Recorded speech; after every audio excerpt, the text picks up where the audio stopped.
regularly called meeting of the Mayor and City Council for today, Wednesday, July 15th. This time, Miss City Clerk, if you would please call the roll.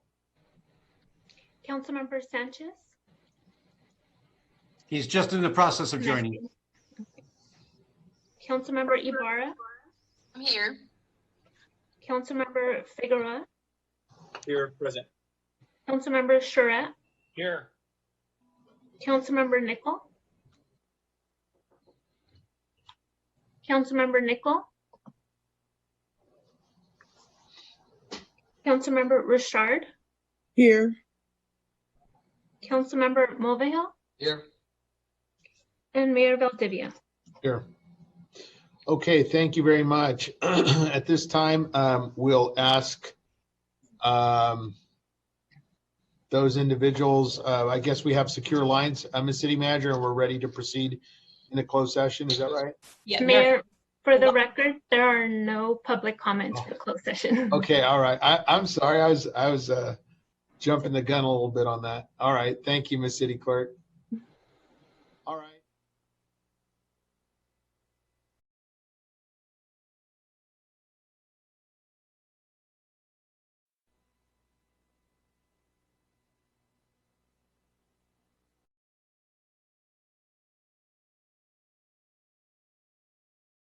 All right, let's go ahead and begin tonight's city council meeting.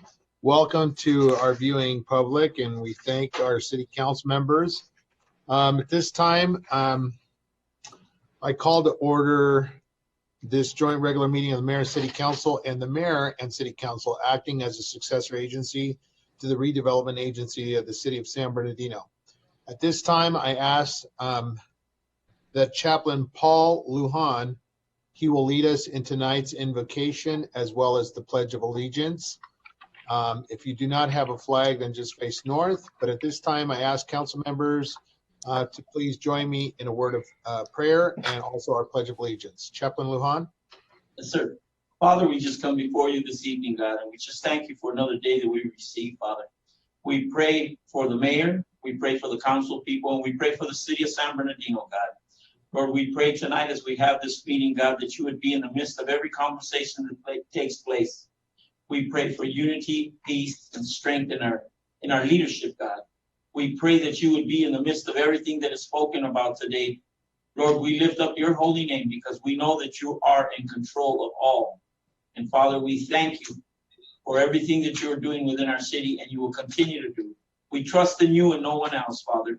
In Jesus' name, amen. And let's stand for the Pledge of Allegiance. I pledge allegiance to the flag of the United States of America and to the republic for which it stands, one nation, under God, indivisible, with liberty and justice for all. Thank you very much, Chaplain Lujan. We appreciate your service to our community and we thank you. This time, I'll ask our city attorney if there's anything to report out. Mayor, we had several closed session items this evening, but we do not have any reportable action. Very good. We'll move into our appointment process. Tonight, we have two appointments by Councilmember Nickel of the 5th Ward. Councilmember Nickel.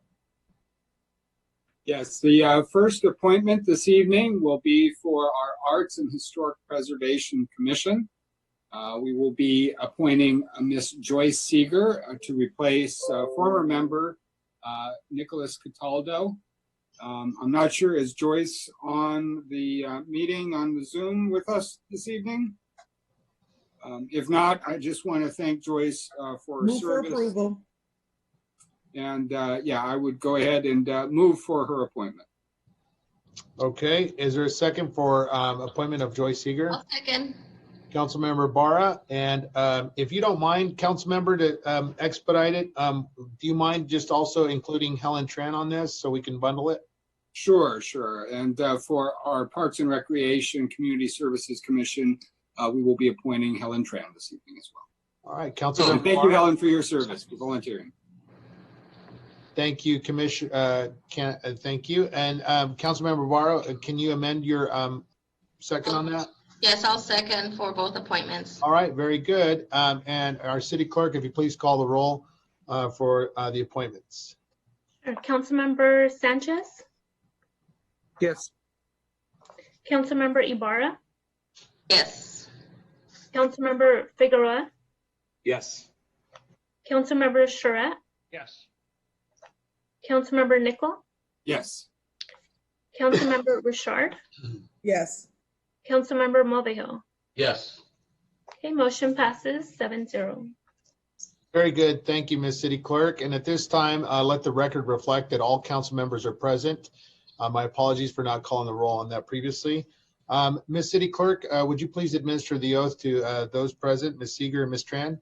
Yes, of course. So I'm going to start off reading the oath. After I say aye, I'll need each of you to state your name, and please raise your right hand as I'm reading the oath to you.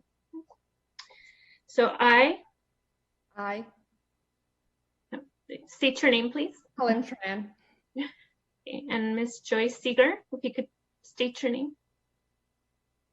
She's not on. Okay, so do solemnly swear or affirm that I will support and defend the Constitution of the United States and the Constitution of the State of California against all enemies, foreign and domestic, that I will bear true faith and allegiance to the Constitution of the United States and the Constitution of the State of California, that I take this obligation freely without any mental reservation or purpose of evasion, and that I will well and faithfully discharge the duties upon which I am about to enter.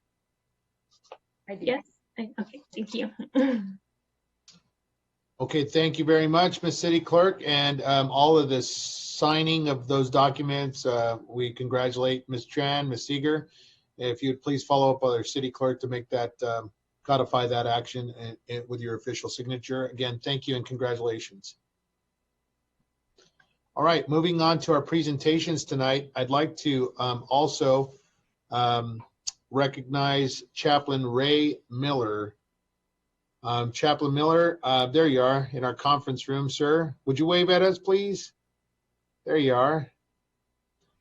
Chaplain Miller is transitioning and leaving our city. And I want to recognize Chaplain Ray Miller for his outstanding work here in the city of San Bernardino.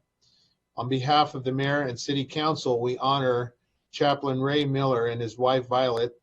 They moved to San Bernardino in 1985, where he became the associate pastor of a well-known denomination.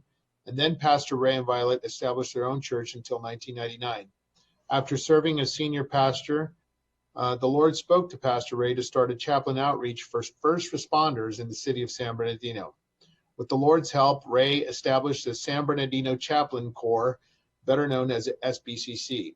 For the last 21 years, the Corps has served under 4 mayors, 8 San Bernardino police chiefs, 6 San Bernardino fire chiefs, 3 Cal State police chiefs, and 2 school police chiefs, and 4 parolee administrators in the city of San Bernardino. In addition, the SBCC serves and prays with the Assessment Center for Abused Children, visits the school campuses, and prays for various departments here at City Hall. Chaplain Ray is handing over the leadership of the SBCCA to Chaplain Vincent Ortega as he and his wife Violet prepare to transition to the city of Springfield, located in southwest Missouri. Chaplain Ray is confident that the SBCC will have a seamless change of command and continue to serve those who stand on the front lines of our city.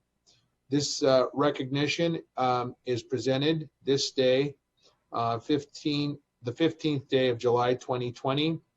Chaplain Ray, you and I spent some time just prior to this meeting. I always do appreciate your spirit of compassion and care for me when you come up to pray with me and pray for our city. I know that a lot of our employees appreciate you, sir. We'll open it up to you, Chaplain Ray, for any final comments or thoughts. I just want to thank the mayor and the council for this recognition. It's very humbling to have this. Also, I wanted to make a few comments in regards to the biography. I left out a couple of key points because I wanted to say it to all of you in person. because I think it's important.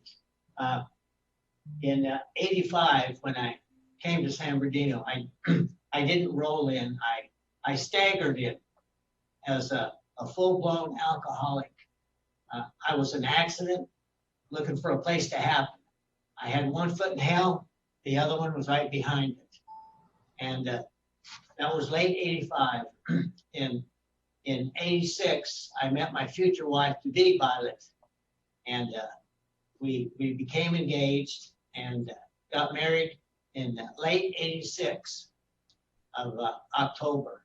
And I promised her I'd just do one thing. I'd stop drinking. Of course, an alcoholic can make all kinds of promises, but can never keep them.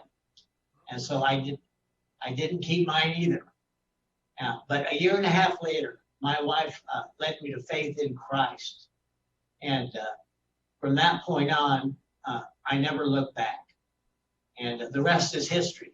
But my wife stood by me while the Lord transformed me from a misfit to a minister of the gospel.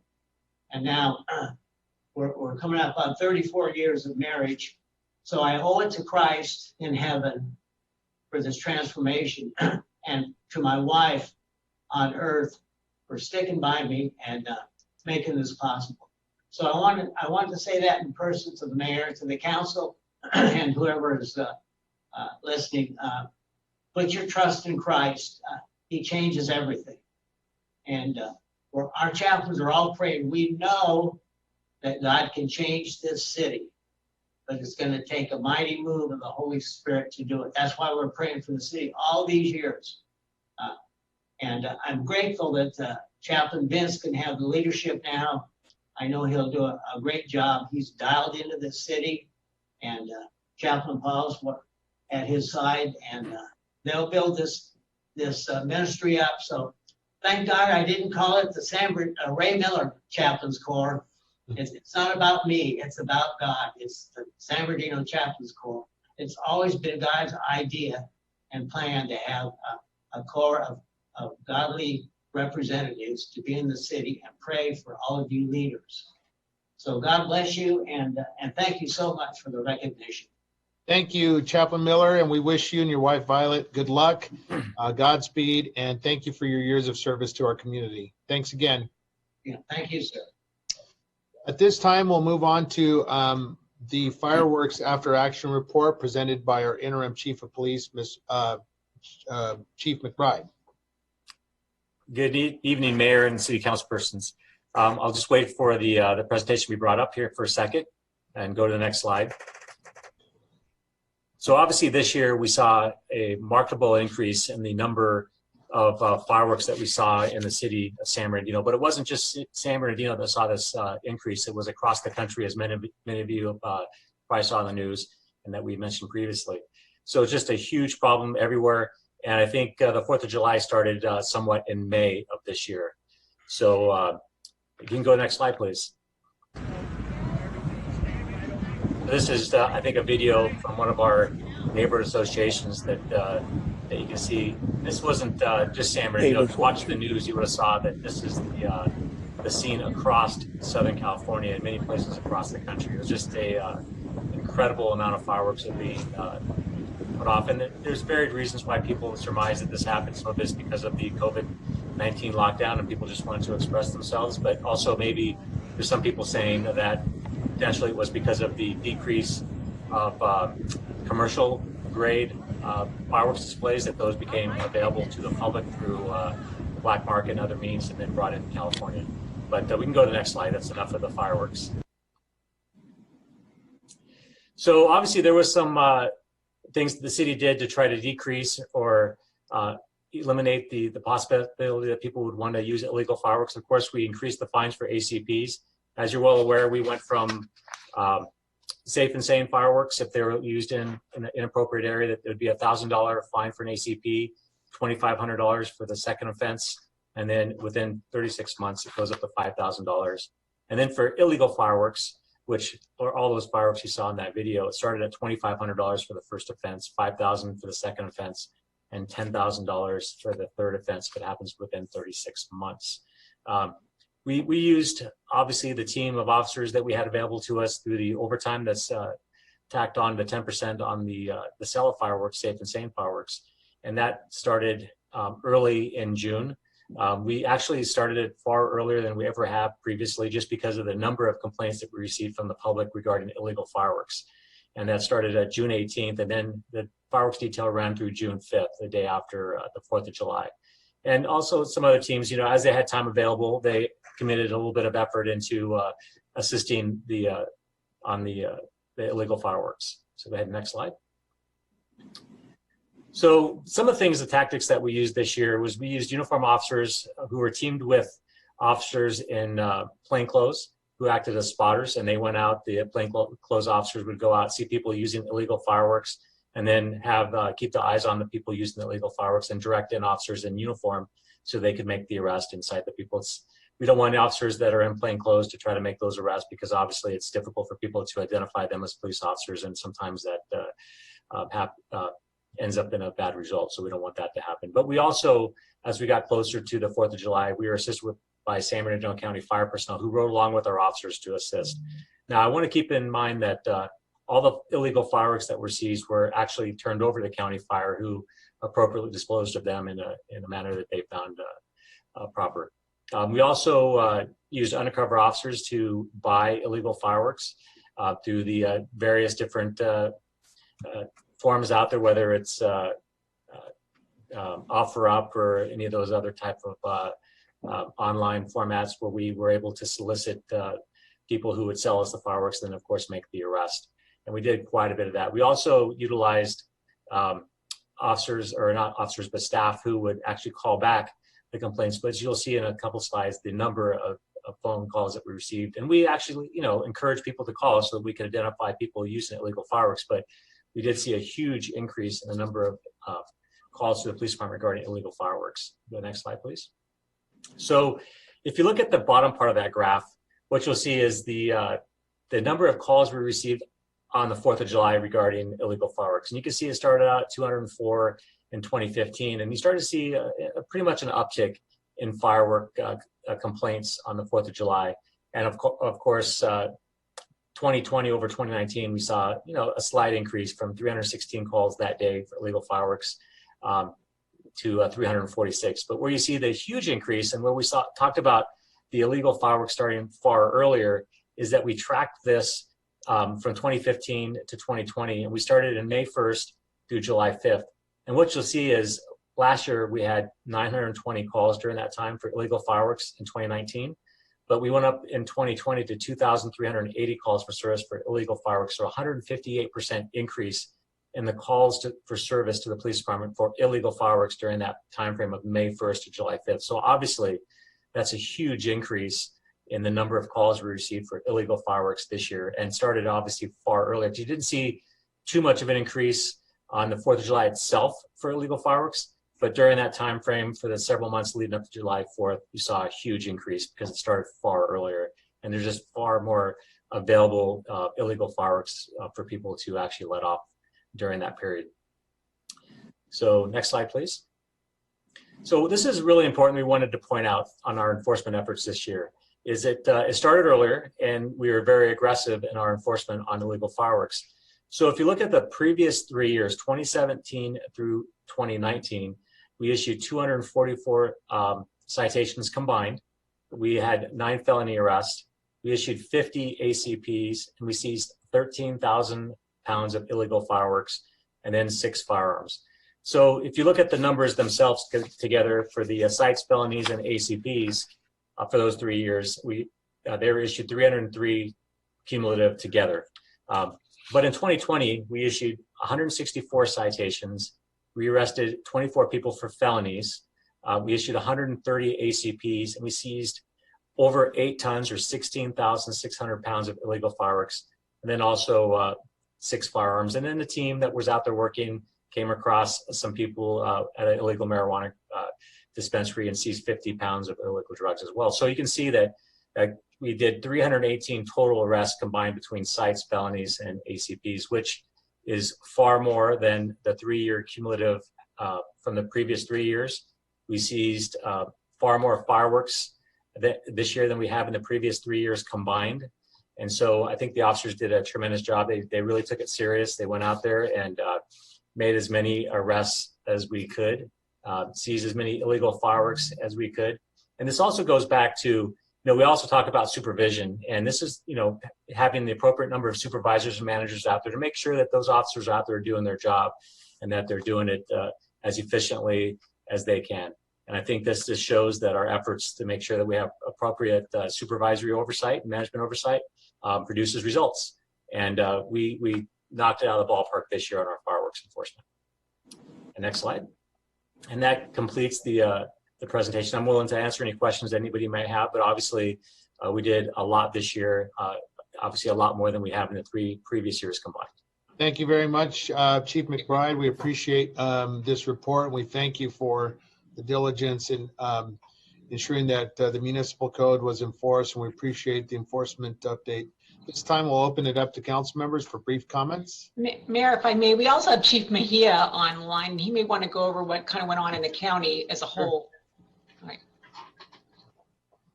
Good evening, Mayor and Mayor Pro Tem and City Council. Yes, we did support San Bernardino PD with enforcement. Also, we're there for not only the enforcement part, but looking at the fireworks and seeing if they're stable or unstable. So when we store them, when we turn them over to the state, that we're turning over a stable product, and then the state destroys them. We start our interdiction about 4 weekends prior to the 4th of July. And what we do is we set up a task force at State Line, and we wrote 221 citations this year at State Line and received and confiscated over 36,000 pounds. And out of those 221 citations we wrote, 29 of those citations were for people bound for San Bernardino County, with a total of about 1,800 pounds of fireworks. So we're trying to do our interdiction a little sooner. And we also supported 4 different law enforcement agencies throughout the county. And we wrote 38 additional sites throughout the county and confiscated an additional 500 pounds in those 3 days that we assisted law enforcement. It's the end of my report. Okay, very good. Thank you, Chief Mejia. We appreciate it. And at this time, brief comments from council members. Anybody? Councilman Nickel. Yeah, we saw that there were how many ACPs issued this year? There were 130. And do we know what the approximate dollar amount will be on those ACPs? Well, there's a maximum amount that can be, right. But that's up to the hearing officer when they have their hearings to determine what they. Is there a way we can track that this year? I'd like to know what monies we collect this year from enforcement. If there's a way a city manager can ensure we track that amount. And I think this is a great benchmark, Chief. Thank you for all you did. I know there was a lot of effort put into this. And it looks like we got results this year. Obviously, because of COVID, we saw proliferation of fireworks, but I think your enforcement activities demonstrate that we can begin to change the tide, and the community needs to understand that this type of behavior is not acceptable.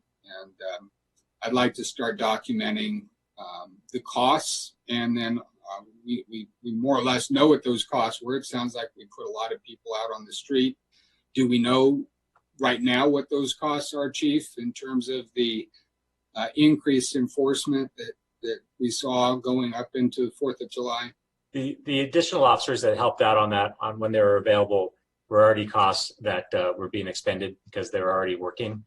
Because I know we had a detail, right? We had a firework. Yes, but it was $45,000, as I mentioned in a previous presentation, that was available to the police department to augment on overtime officers out there in the field to specifically work fireworks enforcement.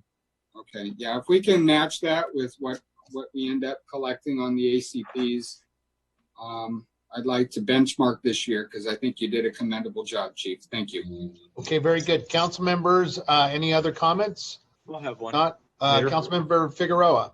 Thank you. Thank you, Chief, for the report as well. It's amazing to hear the amount of calls for services and how much that has actually increased. I'm confident that for every one every one call for service, I'm sure there were probably 5 others that were getting ready to pick up the phone. So I'm confident that number would be much higher. You know, in the subsequent days to the 4th of July, we're still having some of the fireworks being shot off. Are we still doing some type of enforcement with that? Because I would like to encourage residents to continue, please, calling them in, because it's still continuing to be a nuisance throughout the city as well. Well, enforcement takes place every day of the year. However, there's no officers assigned specifically for fireworks enforcement at this time. Okay, Councilmember Figueroa, does that conclude your comments? That is all. That is all, Mayor. Thank you so much. Very good. Thank you, sir. Councilmember Ibarra. Chief McBride, awesome job. I don't say this often, but I was actually very impressed with the work done. Like my colleagues are saying, there's still fireworks going off, but it was not, during that time that you had your special detail out there and undercover vehicles, it did show a big difference in our community. So thank you so much. The numbers are excellent, and hopefully now we can send out that message to people who are, you know, burning the illegal fireworks and causing the nuisance to their neighbors. So thank you so much for the work. Great job. And council members, the one thing that we're talking about in our after action is that the potential to do interdiction earlier. So to prevent it from coming into the state. Obviously, there's a lot of vendors that set up just across the state border. And then people go up there and purchase illegal fireworks for the express purpose of bringing them into our area and other areas of California to sell. And we were told basically by those that we arrested that if they went and did $1,000 investment, that they could double their investment and make $1,000 on top of that. And so that's a lot of people were taking advantage of that. And obviously a lot of illegal fireworks were in the area and everywhere. And for every person that we arrested, we could have probably arrested 100 more for each one, because there was just such a large number of illegal fireworks out there. All right, very good. Thank you, Chief McBride. We appreciate your update, and thank you again. At this time, before we enter public comments, I do want to make an announcement. It came to my attention that the Honorable Dennis Johnson of Home Lumber Company has passed away. And at this time, I request that there be a moment of silence in honor of Dennis Johnson. Dennis Johnson was the first mayor of the city of Highland, and Mr. Johnson died on Monday, July 6th, after a brief bout with cancer. And at this time, I request that we provide a moment of silence in his honor.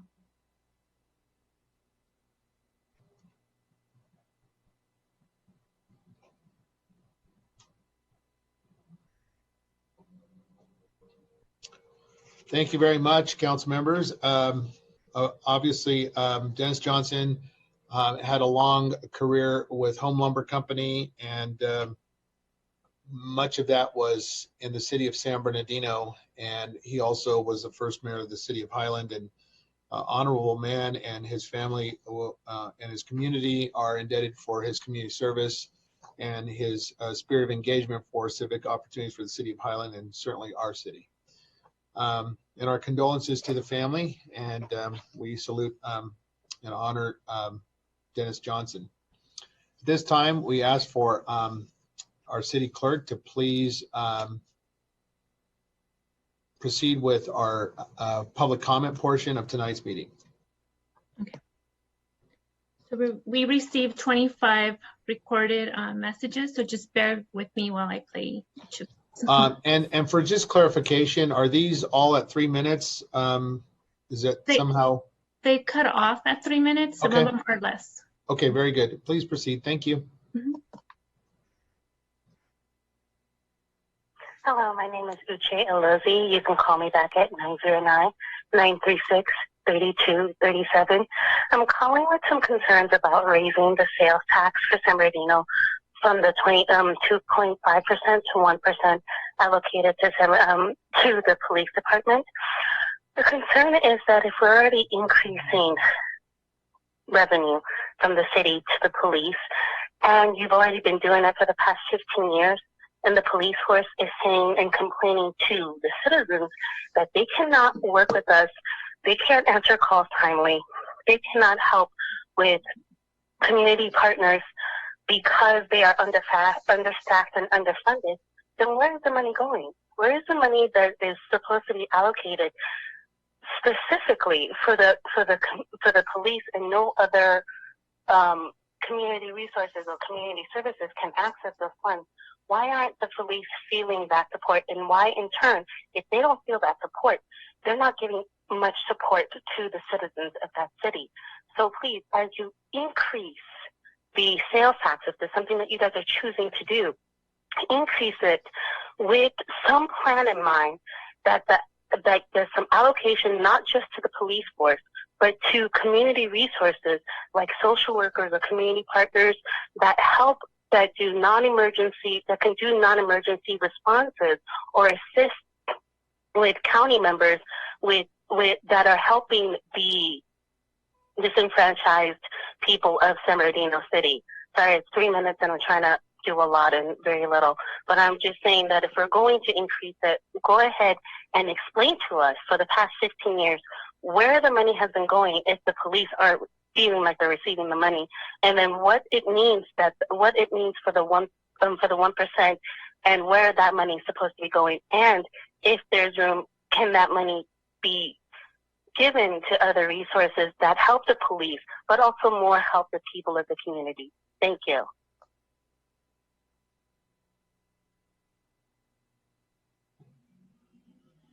Yes, this is Harry Hatch from the Nina area, the north end of San Bernardino. I am talking on number 4 on the agenda tonight. And when I opened number 4, I was looking for the amendments and additions, etc., and there's nothing on there. So I guess the fireworks issue is going to be discussed openly, but we're not going to be able to participate because we won't be there. So I guess you're going to have to listen to me. This 4th of July was probably the worst I've ever seen in this area. And I've been chasing fireworks for over 20 years in this area.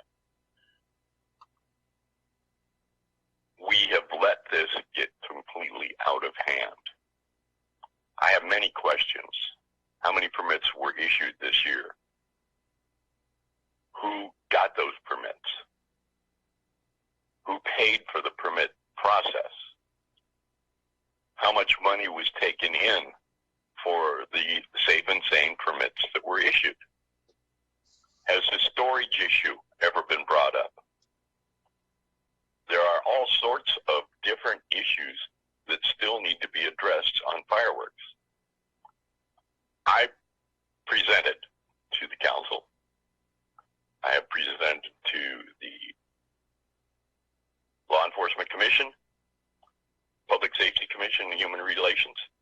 I have made a presentation to an ad hoc committee that was looking to increase the fines. And I said right off the bat, you can fine them as much as you want. But if you don't have someone that's going to be able to enforce it, and you don't have the enforcement tools, you're not going to be able to get the fines. This just seems to be going in circles over and over again. Our AQMD standards for the 4th of July and the 5th of July in this area were way, way, way up. I had to stay inside. I've had a lung transplant, so I couldn't get out in all of the smoke that was still out there. We need to take a good, long, hard look at fireworks. Whether or not we allow them to be continued in the city of San Bernardino. Thank you very much.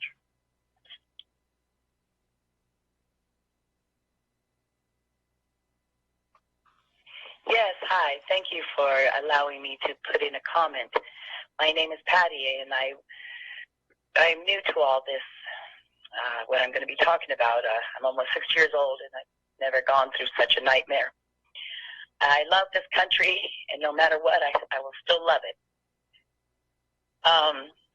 The sheriffs in San Bernardino County, Officer Olgas and Janetta Ringhofer, prosecutor, DA, deputy of San Bernardino County, have altered the video, cut up the video. We got the forensic back.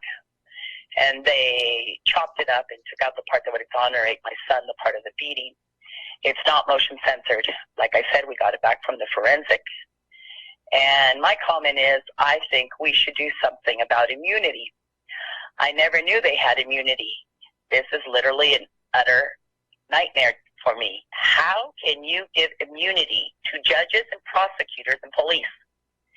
That gives them a free card to do whatever they want. I'm still baffled by this. I never knew this. I'm really in shock still. How they can put away innocent people and do whatever they want. There's prosecution vindictiveness, prosecutional misconduct, and then you have the Bar Association that does jack shit. Then you have the judges that don't do anything to correct this. San Bernardino's going to go bankrupt again, because when we're done, we're going to sue everyone involved.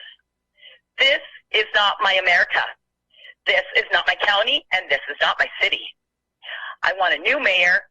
The mayor is a goober, a pervert, and this is unacceptable.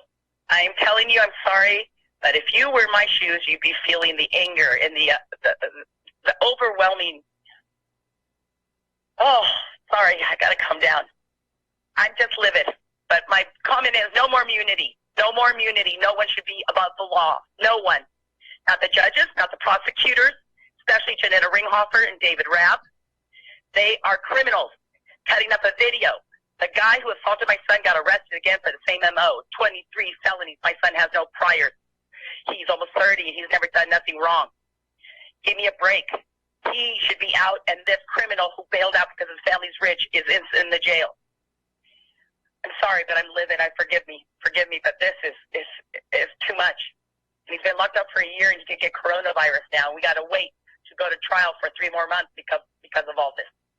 No, this is maddening what we're living right now.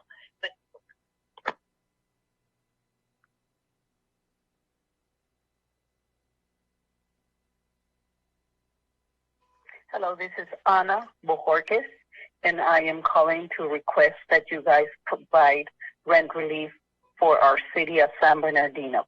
Thank you. Bye.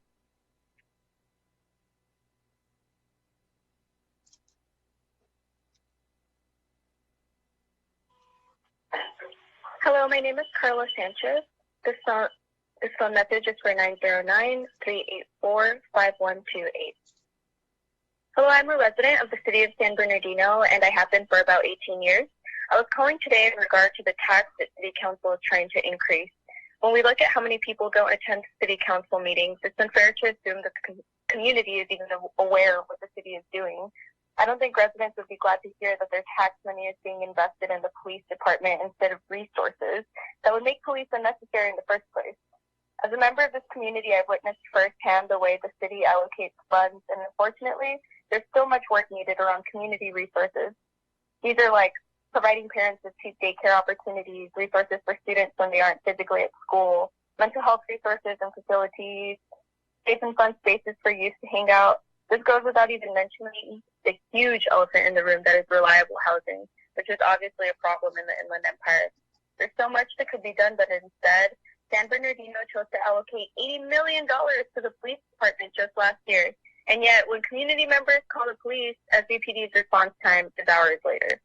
We don't even know what SBPD uses their funding for or why the city thinks the police department is more important than community resources. It seems like city leaders believe the violence and poverty in San Bernardino exists because our community is full of criminals instead of because people lack resources. If we look at city statistics, the highest crime types in San Bernardino are theft, robbery, and assault. These are crimes that demonstrate that people lack material resources. These statistics show desperation, not the desire to do harm. Crime does not exist in a vacuum, and we shouldn't treat it as such. Instead of wasting resources on condemning our communities, city leaders should be attacking the root of the problem, which is these lack of resources. ICUC Pico just filed a complaint because there were $300 million plus worth of funds for low-income students that were just left unaccounted for or misspent in SB County.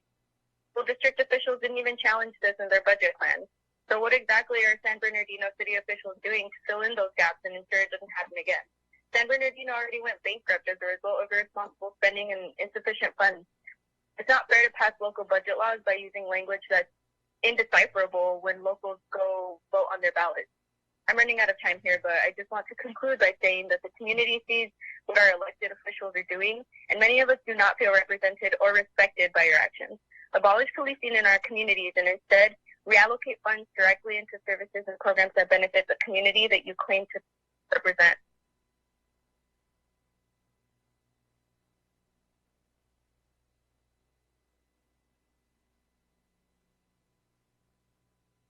Hello, my name is Loretta Jackson, and I live at 1585 Arizona. And my number is 909-888-2592. I am calling to report an exorbitant amount of fireworks that are happening over here in our area. My husband has COPD. He's on oxygen, and it disturbs him in the evening and at night when he has to sleep. So I don't know what can be done about it, but I would appreciate something done about it. We are taxpayers, homeowners, and we would like to have something done about these fireworks. They're illegal fireworks. So I would appreciate it if there's something that can be done. Again, my name is Loretta Jackson, 1585 Arizona. Thank you very much.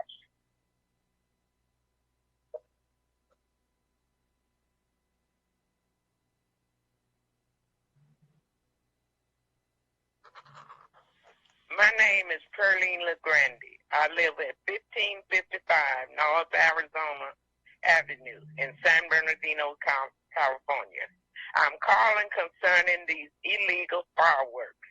We have been bar-bunnied over here for months with them. And nightly, I've called the police and they tell me they're going to take care of it. So far, it haven't been taken care of. It's not only disturbing, it's dangerous. And I have to water my lawn constantly at night, trying to protect my house. And also, I have bushes and hedges around it. And the fireworks, these illegal fireworks, are so strong until they turn my touch lights on. And I'm just tired. I shouldn't have to call the police every night, the station, and we'll send someone as soon as possible. I've talked to the lieutenant and everything, and I'm not getting any help. And I'm asking the council and the mayor, the chief of police, or anyone, I've called my council office to please outlaw these fireworks any kind, because it's dry and it's dangerous, very dangerous.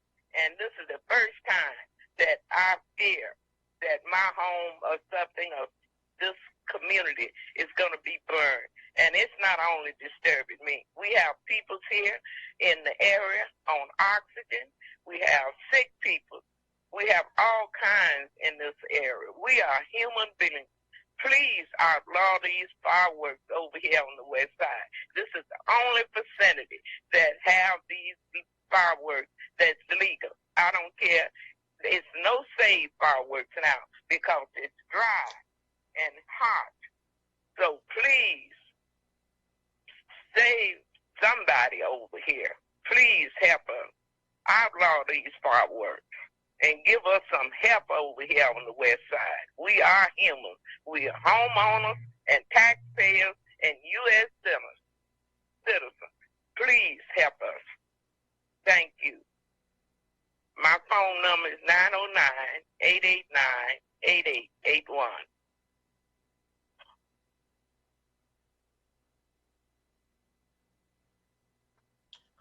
Hello, this is George Aguilar. I live at 1052 West 7th Street, San Bernardino, California, 92411. I'm calling concerning the CBG funding, and I am requesting that those funds go to Renters Assistance Program. for the following reasons. One, there are many renters in this city that are hurting or out of work due to the COVID-19 restrictions on jobs and travel and work. Number two, that would also help landlords like myself who live on the income produced by those properties, where I'm retired and receive income, and that supplements our retirement. Three, it also would help the businesses in San Bernardino, since those funds would be spent most likely within the city of San Bernardino. The businesses in San Bernardino are also hurting because of the COVID-19 and the limitations on sales, such as restaurants and others. It also would help make sure that people don't lose their residence, that there would be less homelessness, and there would be less landlords losing their properties who have mortgages on the property. Again, I would ask you to vote for creating a renters assistance program. This, I feel, would help the most citizens in San Bernardino, and would make those funds go 4 times as a Master Business Administration and economics classes show that every time you spend $1, $4 are spent in the community. Those funds would be greatly increased in the city of San Bernardino. I am a former elected official, 28 years representing San Bernardino on the San Bernardino Valley Municipal Water Board. I'm a former Hispanic Chamber president, and also a civic and civil community leader. Thank you. God bless you, and God bless San Bernardino. Thank you.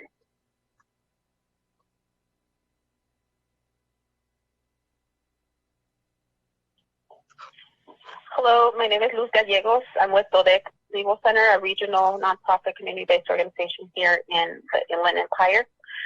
Calling in, asking the City Council of the City of San Bernardino to please consider and support rental relief for San Bernardino County residents. We have documented thousands of people that are in severe need, not only of rental assistance, but so much going on with community.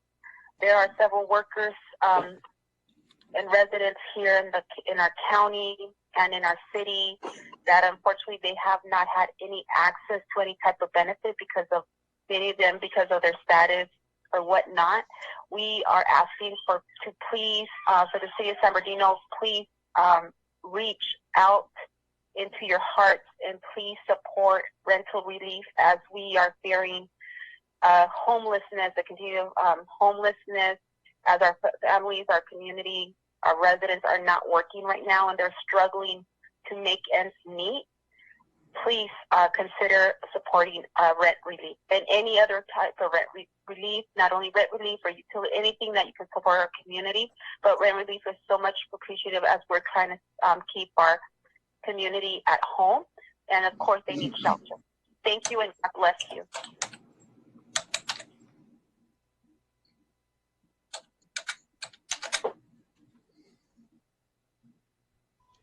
Paige Miller, public comment. It is important for the silent majority who support law enforcement to voice that support. We hold you to a higher standard, but we also support you.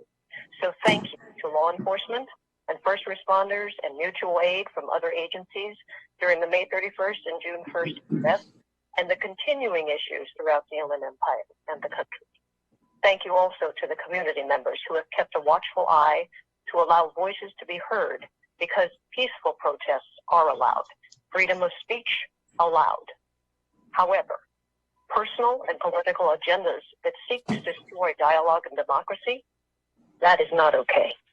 Threatening violence surrounding police stations, looting, rioting, paid agitators, destruction of businesses and taxpayers' property, that is not okay. Any group or groups whose real agenda is Marxism and communism working with anarchists who advocate assassinating law enforcement, abolishing police, and the destruction of the United States. That is not okay. Any elected official who blanketly endorses those groups needs to be better informed and more mindful of their comments. Better here and ask yourself, have you reached out to the youth in the community or the Boys and Girls Clubs or asked faith leaders to encourage youth to attend police cadets or consider a career in law enforcement? Have you advocated for parenting classes? Have you encouraged mentoring programs? Homeless, mentally ill, and the poor parenting have been dumped on the police because local, state, and federal officials have failed to do their jobs. So, to the elected officials, remember the safety and well-being of all. The rules apply to all. Those are the best guiding principles and the best public endorsement to make.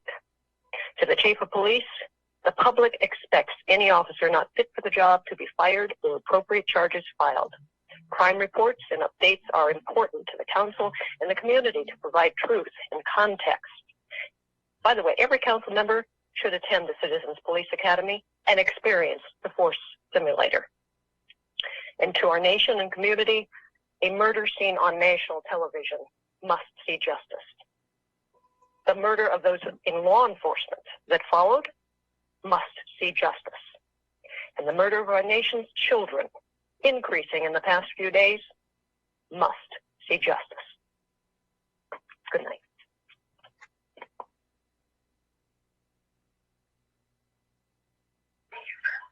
My concern is about the fireworks that are being played and boomed over on the west side.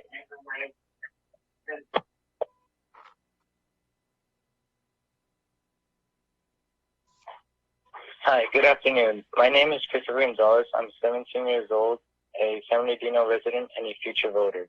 I respectfully urge the San Bernardino City Council to develop a coordinated rent relief payment program with landlords and resident tenants.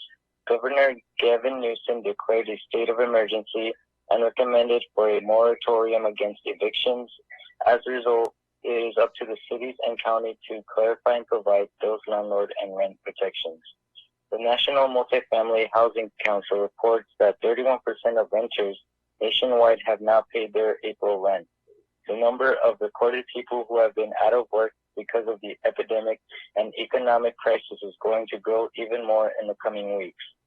And people who have been out of work for months are required to come up with a bad rent. As the city of San Bernardino, we should have the economic incentive for people to stay in their homes. I ask that the San Bernardino City pass an ordinance that will do the following. Through new community development block grants, COVID virus and emergency solutions grant, COVID virus related funds to create a San Bernardino City level rent relief program for tenants that have been financially impacted due to COVID-19. The application process has to be inclusive for all San Bernardino community residents and simplify the requirements. Thank you.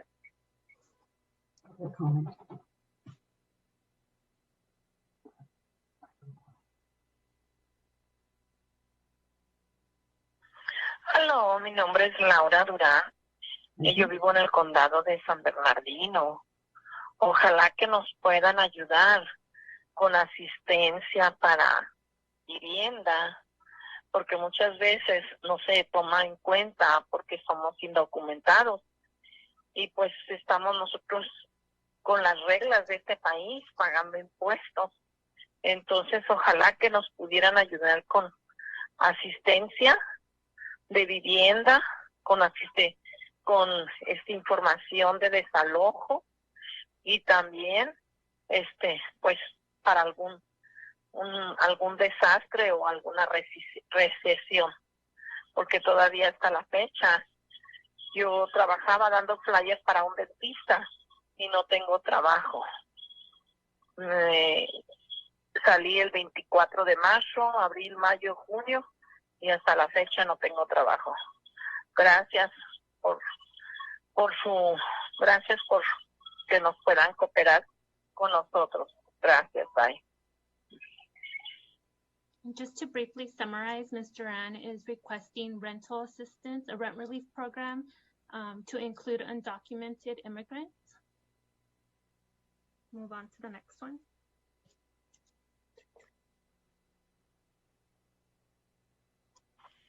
Sí, mi nombre es María Columnar, soy residente de la ciudad de San Bernardino, vivo aquí por 20 años y quiero pedirles de una manera respetuosa pero urgente al Consejo de la ciudad de San Bernardino a que desarrolle un programa coordinador de pago de alivio de alquiler con propietarios de inquilinos residenciales a nivel estatal.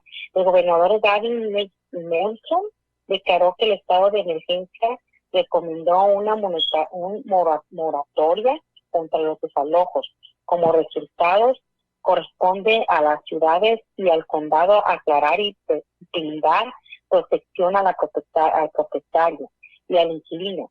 La mayoría de los inquilinos todavía no saben que existe esta moratoria y que deben de entregar una carta de explicación a su arrendador. Para poder estar protegido de un posible desalojo, el Consejo Nacional de Viviendas Multifamiliares informa que el 31% de los inquilinos en todo el país no han pagado su alquiler desde abril. El número de personas reportadas que han estado sin trabajo debido a las epidemias y las crisis económicas crecen aún más en las próximas semanas. Espero que por favor nos ayuden con esto y muchísimas gracias. Espero que lo lean. No puedo hablar en inglés, pero gracias por todo. That speaker was also requesting for rent relief in the city of San Bernardino.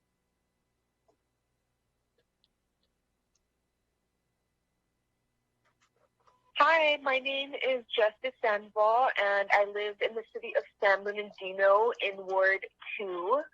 I am a youth leader and a community organizer, and I've been living in San Bernardino for almost my whole life. And, you know, this is a city that I love, the people here I love, and I just really want to urge you to make the right decision when you are pushing for Measure Z and making sure that the language includes that the measure earmarks 50% of total revenue for support of our community's priorities. So please think about your community, think about the children of your community, and if you're expecting community support, it must be in the measure that 10% will go to Parks and Recreation, and 20% to violence prevention programs, and 20% to violence intervention programs. And also, too, I would please push to extend the eviction moratorium that they have expired on May 31st, or modify the language so it is accordant with the statewide eviction. Yeah, it's just really important to make sure that everybody has a shelter right now during COVID, so we don't continue to see numbers going up. And I really hope that you think about the people that live in San Bernardino, and not only the people that are bringing in money for San Bernardino, but the people that we see on the streets, because they too are a part of our community. So I really hope you find it in your heart to make the right decision. Thank you.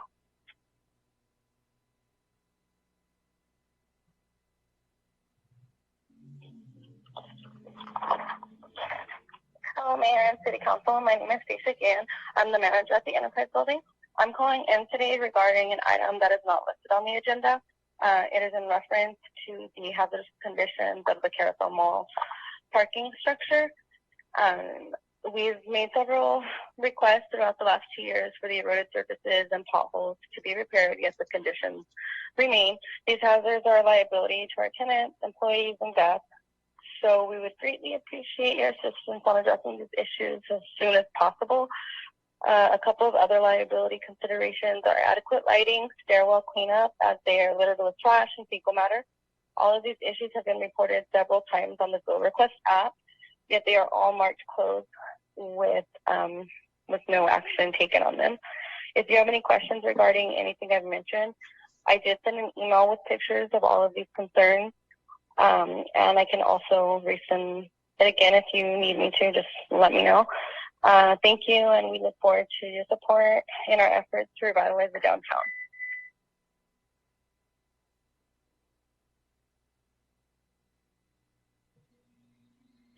Hello, I am Cinia Thomas, a San Bernardino resident.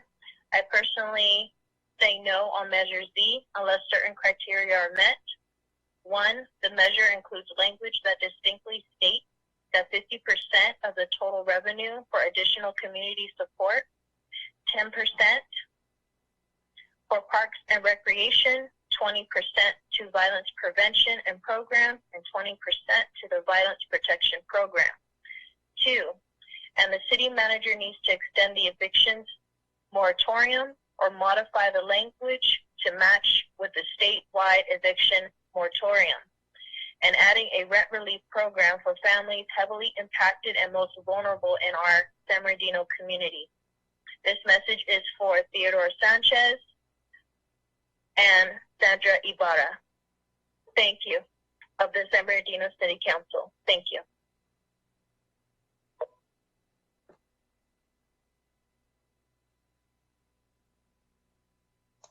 Public comment for Treasurer T's open session.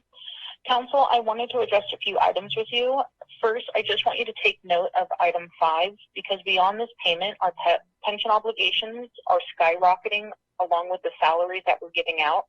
And this is something that needs to be addressed for our sustainable future. We just cannot afford to keep paying people a lot of money in a city that does not have a lot of money. On item 6, the $3.5 million premium, along with pulling $2.1 million out of the reserves, and then still being self-insured for the first $5 million in our city is crazy, and we cannot sustain this.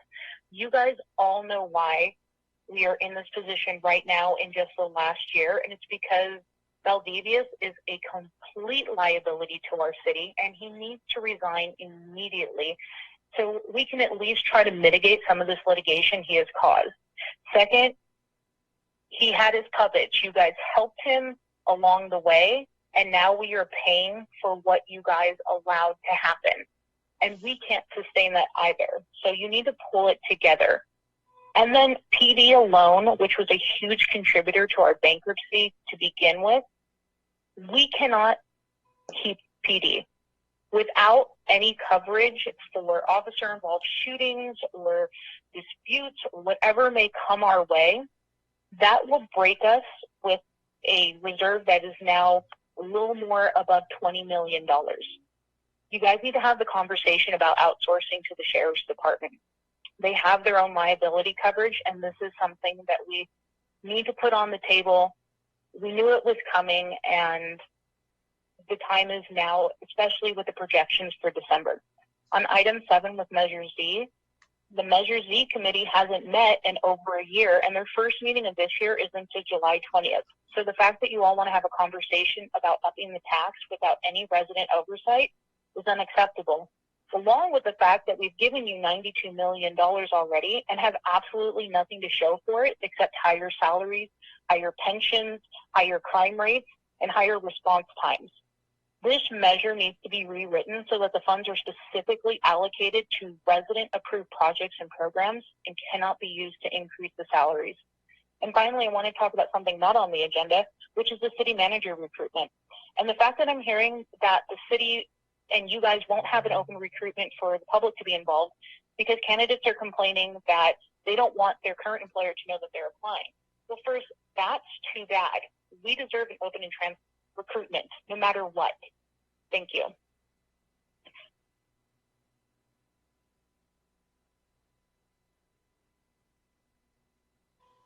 Hi, hello, this is Jorge Heredia from the First Ward area of San Bernardino.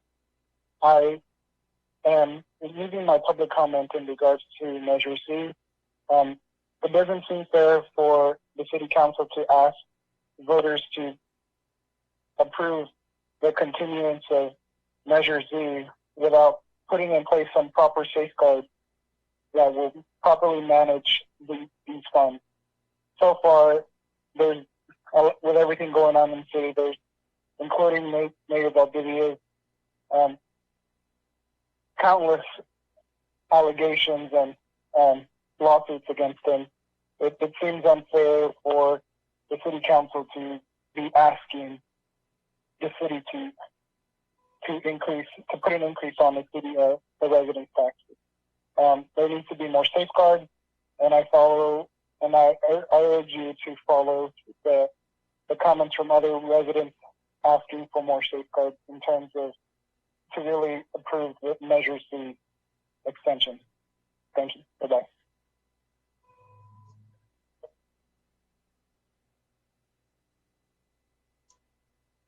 Hi, my name is Tish Ochoa. I am a retired postal worker and a member of the California Alliance for Retired Americans. I am also a fourth-generation resident in the Inland Empire. I'm calling today and respectfully asking that our mayor and city council support the use of COVID-19 funds towards rental assistance.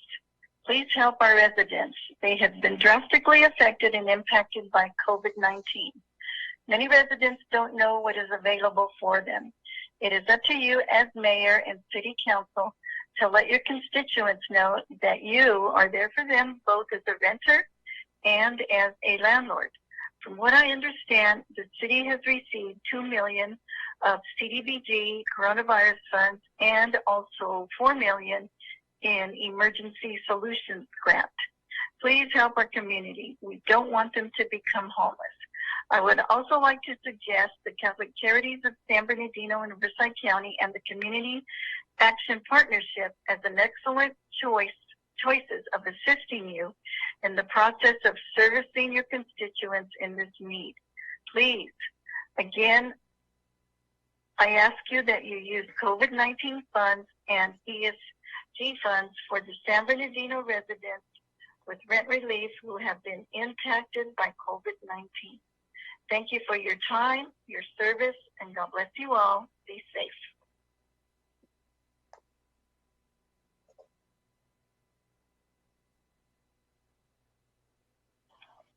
Hello, my name is Maribel Nunez, and this is a non-agenda item for San Bernardino City Council related to San Bernardino City CDBG and ESG COVID virus funds.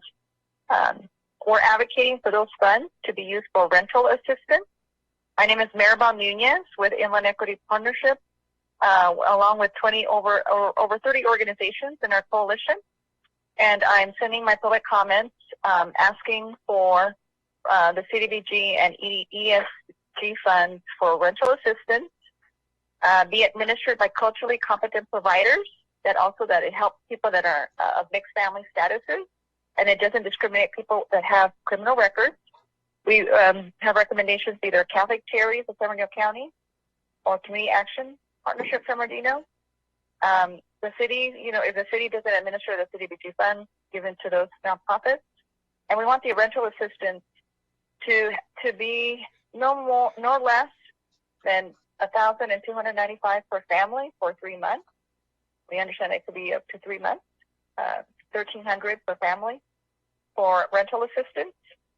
The additional administrative ask is that there's a smooth application process that is inclusive for all residents of San Bernardino County, or San Bernardino City, sorry.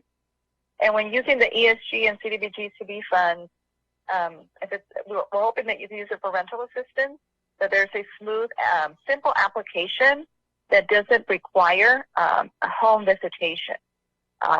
We feel that we don't want to be, it's just, making sure that we don't, it's inclusive and a simple process for this application for rental assistance for all communities. So no home visitation requirement is what we're asking. Our coalition consists of Chirla, ACLU Southern California, TRODEC, UFCW, Local 1167, Option House, Time for Change Foundation, Chicano Dino Plaza San Bernardino, Asian Pacific American Label Lands Inland Empire Chapter, Sierra Club San Borgonio, California Alliance for Retired Americans, amongst other groups. And so please do the right thing. Our families are suffering and they're in time of need. And we want you to use our tax dollars for San Bernardino City rental assistance. And please make it simple. Our people don't need more red tape. They need help now. And so we want this money to get out and to help the families in San Bernardino that are impacted due to COVID-19. Please make the application simple for everyone.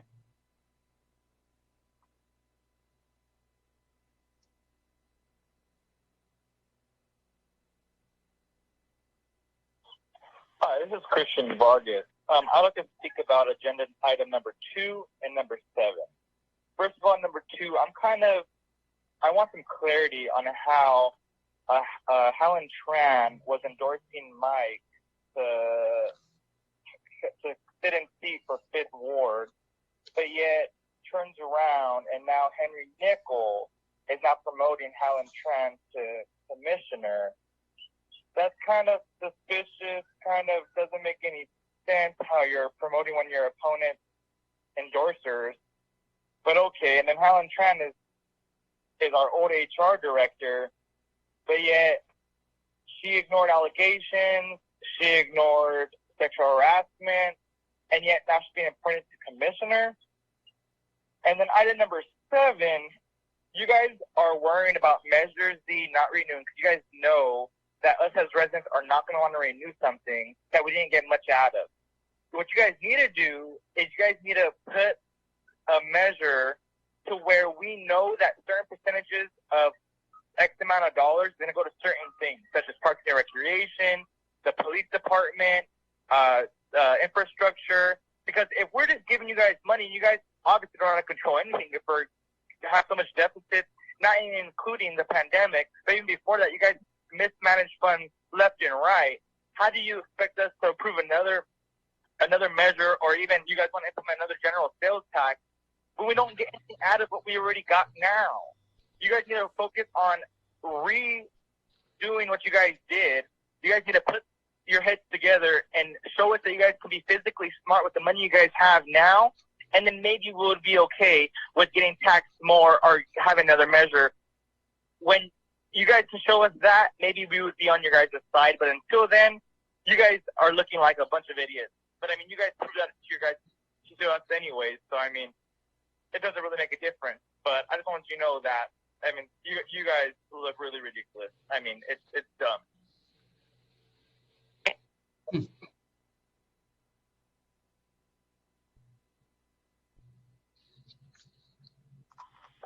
Buenas tardes, mi nombre es Mireya González. Soy residente de la ciudad de San Bernardino por los últimos 17 años. Quiero pedirles de una manera respetuosa pero urgente al Consejo de la ciudad de San Bernardino a que desarrolle un programa coordinado de asistencia de pago para renta. El gobernador estatal ha declarado un estado de emergencia y recomendó una moratoria, pero es trabajo de las ciudades y los condados aclarar a la comunidad lo que esto significa y también brindar protección a los propietarios y a los inquilinos. A pesar de esto, la mayoría de los inquilinos todavía no saben que existe esta moratoria y que deben de entregar una carta a su arrendador para quedar protegidos de próximos desalojos o futuros desalojos. El número de personas reportadas que han estado sin trabajo debido a la epidemia y a la crisis económica crecerá aún más en las próximas semanas, y el número de personas que podrán quedar sin hogar debido a esto será asombroso. Necesitamos que la ciudad desarrolle un incentivo económico para que las personas y familias se queden en sus hogares ahora y después de que pase la emergencia. Sugerimos algunas soluciones que se han visto en otras ciudades como alivio a este problema. Necesitamos que la ciudad de San Bernardino apruebe una ordenanza en la que se dé un alivio económico para la renta, para el pago de alquiler, para propietarios e inquilinos residenciales que han sido afectados financieramente por COVID-19. Y cerciorarse también de que este proceso de solicitud sea accesible, sencillo e inclusivo para todos los residentes de la comunidad de San Bernardino. Sabemos que estos son tiempos difíciles y que en las próximas semanas y meses esto será aún peor. Por tal motivo pido que actúen en la protección de nuestras familias y personas de la comunidad de San Bernardino para que puedan seguir teniendo un hogar o una vivienda. Agradezco por todo el trabajo que ustedes hacen para el bien de la comunidad de San Bernardino y espero podamos tener una pronta respuesta a esta situación. Gracias. Ms. Gonzalez is respectfully asking that the council pass an ordinance implementing a rental relief program for the residents of San Bernardino impacted by COVID-19. Good evening, Mayor, members of the council, staff, and community members. My name is Ana Gonzalez, and this is a public comment not on the agenda. I am calling because we are aware that the city received CDBG money from the CARES Act and ESG funds to help the residents of San Bernardino. We are asking that this council take immediate action and use these funds for rent relief or utility relief or both to help the residents that are in dire need at the moment due to the coronavirus pandemic. We are asking the council to please do not wait any longer to move on this, since our residents are already getting eviction notices as we speak. We cannot let our community members be alone in this. As a city council, it is the duty to protect the residents and help them during this very time of need. Thank you so much for your time and for understanding the situation, and we expect that you take action immediately. Again, my name is Ana Gonzalez, and I am the president of the Chicano Latino Caucus of San Bernardino County, and we represent many, many members that are residents of the city of San Bernardino. Thank you for your time, and I look forward to hearing from you. Have a great day.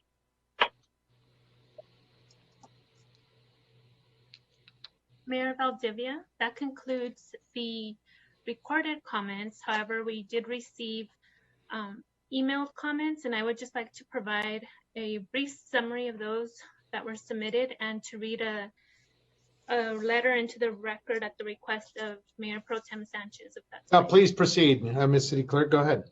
Okay. So we received the following emails regarding rent relief from Alexandra Beltran, Christian Flores, Eddie Sanchez, Maribel Nunez, and the Chila organization regarding fireworks. We received an email from Ms. Maria K, and I'm abbreviating her last name because I will not be able to pronounce it. Regarding landlord assistance and tenants not paying their rent, they requested that their name be withheld. A sunshine ordinance from Tim Joram. Regarding Measure Z, it was Alicia Aguayo, Aldo Cobian, Abigail Medina, Hardy Brown, Jennifer Moreno, Paige Mears, Sarah Hundley. Regarding Nicholson Park improvement, an email from Ms. Kimberly Calvin. Regarding this recruitment of the city manager, Tim Joram. Regarding item 6, risk management insurance program, Tim Joram. And an email regarding declaring racism of public health from Ms. Jody Eisenberg. And I just want to reiterate that all these emails are provided to the council prior to the meeting, and they're also made available on the city's website. And if anyone needs assistance in locating those emails, the link is on the agenda, but you're more than welcome to call the city clerk's office and I can help you locate them on the city's website. And then moving on to a letter from Terry Elliott, Chairman of the Public Safety and Human Relations Commission. Mayor Pro Tem Sanchez requested that I read this following letter. The Public Safety Commission Police Subcommittee has received numerous indications of overwhelming support and appreciation expressed specifically to Chief Eric McBride for his leadership and the entire police department for both their valiant and visible efforts during the city's civil unrest as well as the 4th of July weekend.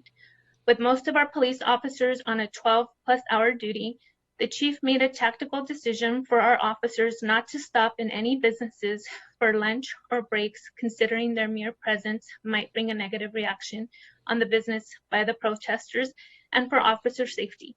Many of these businesses, on their own, then prepared, donated, delivered, and in some cases, served meals to the police staff at the station so that our officers could at least have a lunch in a safe environment and refresh themselves. While there have been many disingenuous comments leveled at our chief and the department, we felt it necessary to inform you, the chief, and our officers of the countless expressions of gratitude from a largely grateful community. A number of business representatives had organized their schedules, and many corporate leaders were flying in to attend the Commission's June and/or July meetings to personally express their gratitude, but after meetings were continually canceled by the Assistant City Manager, they gave up and consented to being added to a list that would be presented to the Mayor and the City Council in an open setting. They provided a partial list of 90 businesses within the city that are expressing their support. Do you want me to read all of the names listed? We probably skip that. Okay. No, don't read them. Okay, thank you, Ms. City Clerk. We appreciate our public comment portion tonight. I got an email that I'd like to read. At this time, I have an email I'd like to read. Just a moment, Mr. Mulvihill, just a moment. The chair recognizes Councilmember Richard. She has a email or letter of some sort to read. Please proceed, Ms. Richard. Thank you, Mr. Mayor. What I wanted to do is talk to the community. I heard a lot of things in the public comment regarding rental assistance and utility assistance. So with being an employee of the County of San Bernardino, the Workforce Development Department, we may provide assistance to a lot of our community members out there. We have received funding where we can assist anybody, people that live in the County of San Bernardino that have been affected by COVID-19, those that have been laid off or terminated during this time, and they cannot afford to pay their utilities or their rental assistance or even their mortgage. So we have funding available for those out there that can show proof that they reside in the city of or in the County of San Bernardino, but I'm specifically speaking for the city of San Bernardino. There's help out there. You guys can call area code 909-382-0440. With the Workforce Development Department, we have funding that can assist with utility bills.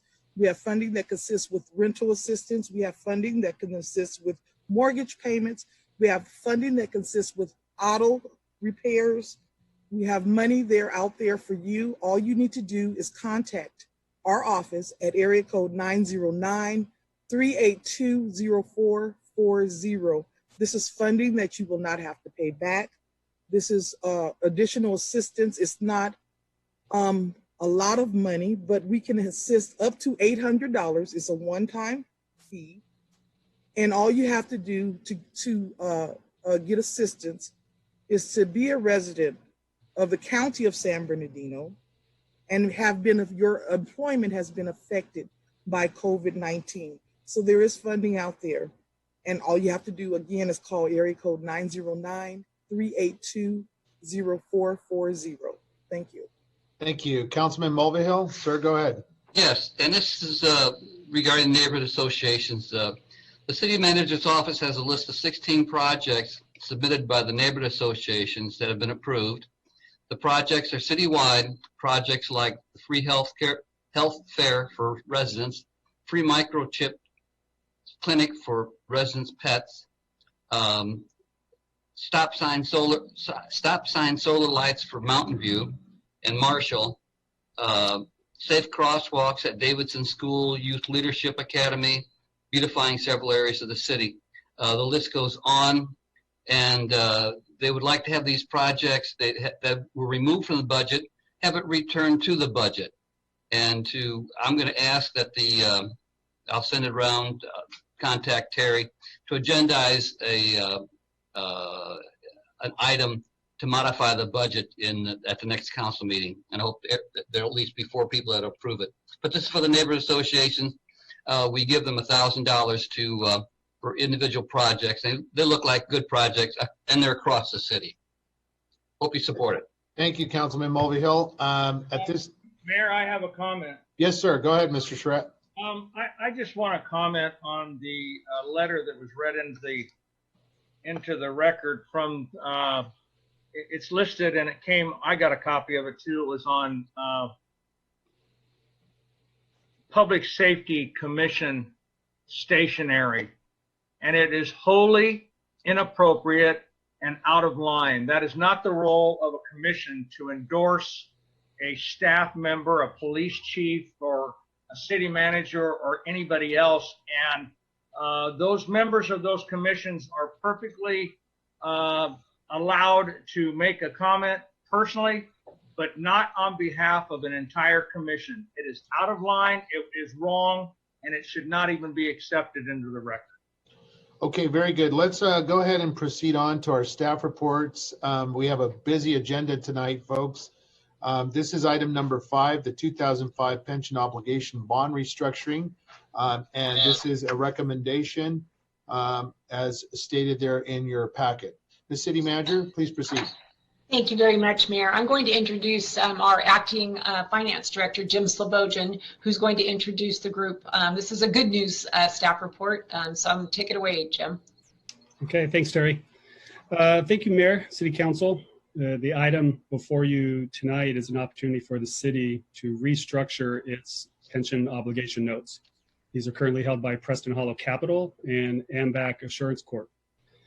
This restructuring will require the city to issue refunding pension obligation bonds in exchange for the cancellation of the notes held by Preston Hollow and AMBAC.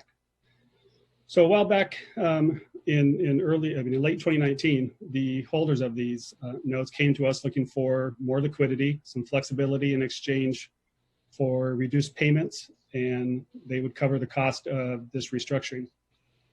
These negotiations allowed for the city to realize savings of nearly $1 million in fiscal year 2021. While we recognize smaller savings each year for the remaining term, we also have an opportunity to refinance the bonds in 2029, depending on where interest rates are at that time, and we would have an opportunity to recognize additional savings. The term of the bonds in this restructuring is exactly the same as the existing notes. All the costs of issuances, those would be paid by AMBAC and Preston Hollow. There's no additional insurance reserve, reporting requirements, anything like that associated with these bonds that would require the city to do anything other than what we're currently doing. There is, again, there's no general fund expense out of this action. All costs will be paid for by Preston Hollow and AMBAC. Right now we have staff, Sam Singry, our county manager. He did the heavy lifting on this along with Kim Byrons from BBK and Kurt DeCrinis, our financial advisor with Columbia Capital. They're here tonight to answer any additional questions that may be presented. Thank you, Jim. I appreciate that. Ms. City Manager, I do have a question regarding the monies that we're saving. Can you walk us through kind of that cost saving and what does that mean to our city budget? This is, I understand this is newfound money and this was never booked in our fiscal budget that we just passed about 3 weeks ago. So can you walk us through that finding? Certainly. I mean, Kim can go through how we got this money, but it is new general fund money that was not accounted for in the budget. So it is new money realized. Absolutely. With no strings attached. Go ahead, Kim. Oh, I'm sorry. Hi. Thank you, Mayor and members of the City Council. I think this really is some good news. The money that will be coming in, the $1 million, is going to be paid by Preston Hollow Capital and AMBAC. They are the current note owners. And as part of the consideration for the city to proceed with this deal, they have offered to basically pay their own interest for a period of time and then pay our costs. So that money will be delivered from AMBAC and Preston Hollow, the current note owners. And then they're going to also deliver their old notes in connection with this financing. In return, the city will take the money that they provide for this transaction. They'll pay the costs of the lawyers, the municipal advisor, and the bankers in engaging in this transaction and preparing the documents, etc. And they will take back new bonds that are basically the same payment stream that they are getting right now. However, there is some slight savings, and in particular, their money that they put into the deal will be paid back to them as interest. So it doesn't cost anything to the city for a little bit over 6 or 8 months. And I'll let Kurt DeCrenis, who is also on this call, add anything. Oh, I think you might be on mute, Kurt.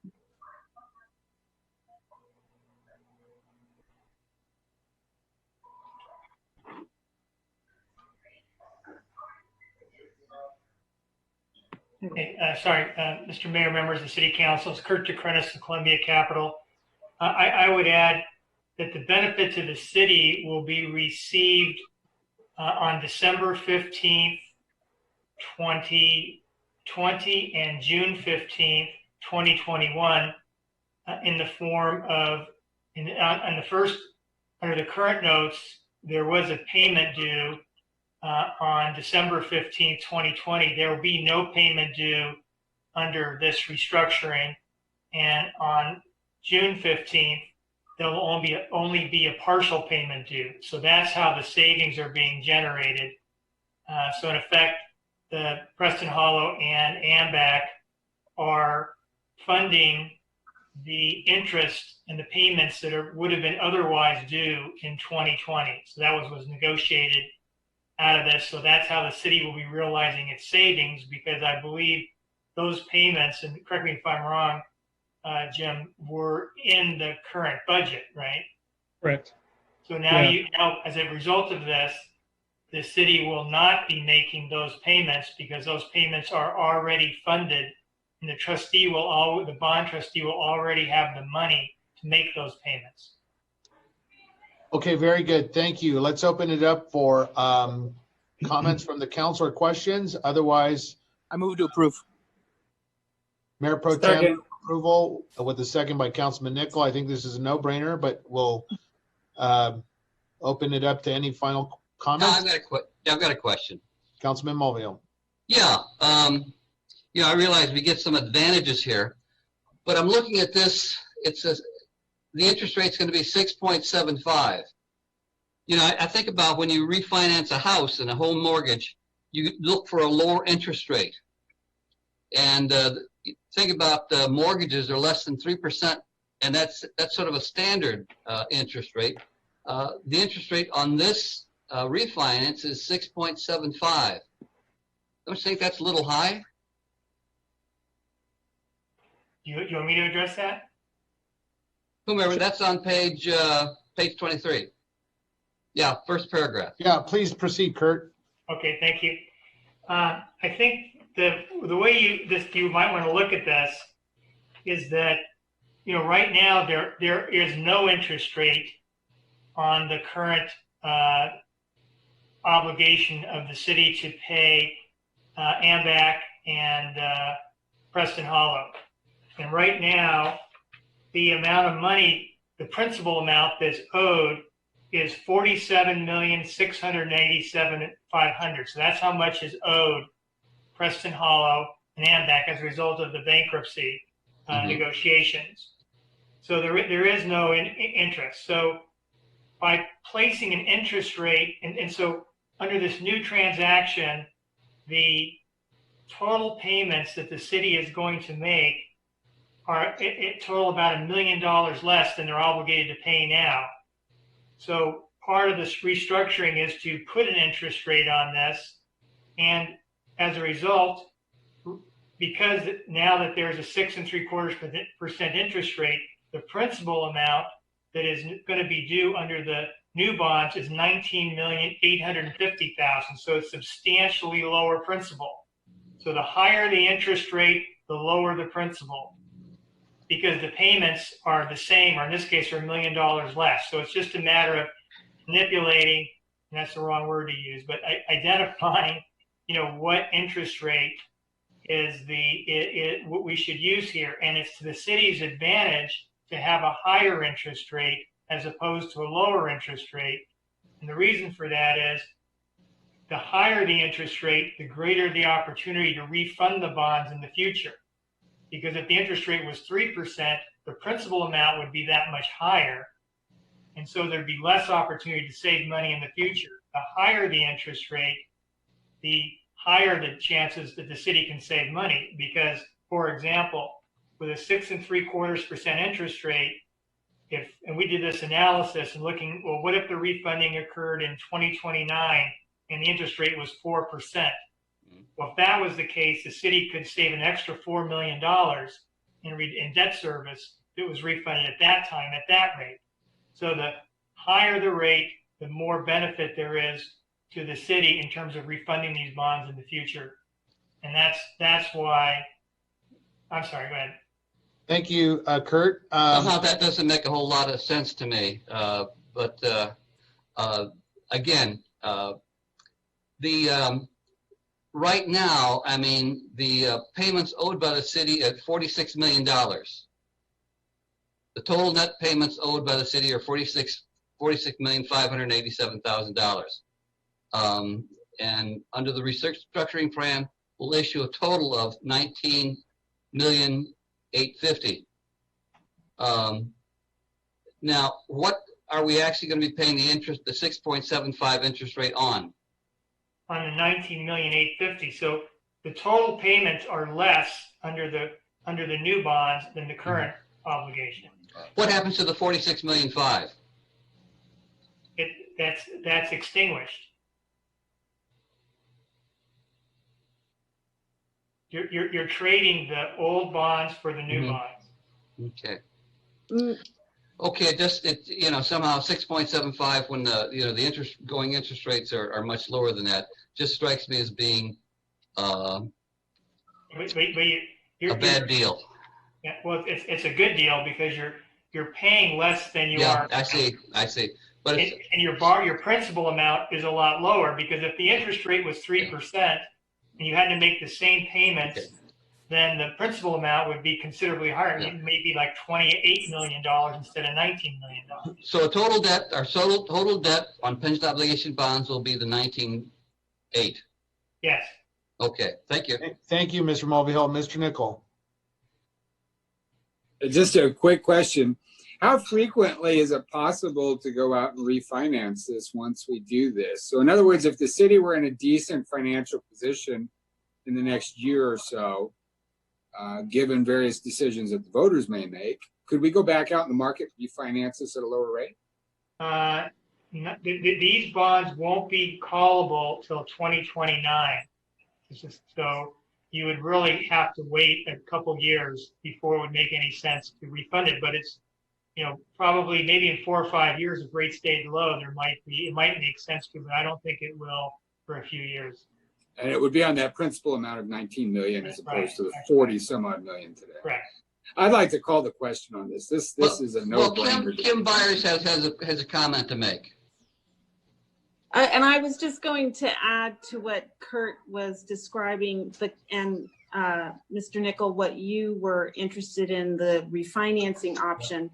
Currently, the way your notes are structured, because of the bankruptcy, there are not a lot of refinancing options available to the city. So this is an opportunity because of Preston Hollow Capital wanting to have a more liquid asset. It is of benefit to them, but it is also of benefit to the city, at least in this year for cash flow purposes. And then down the road, it really is a real security with bonded and interest, which it really isn't right now. It's not really something that's transferable right now.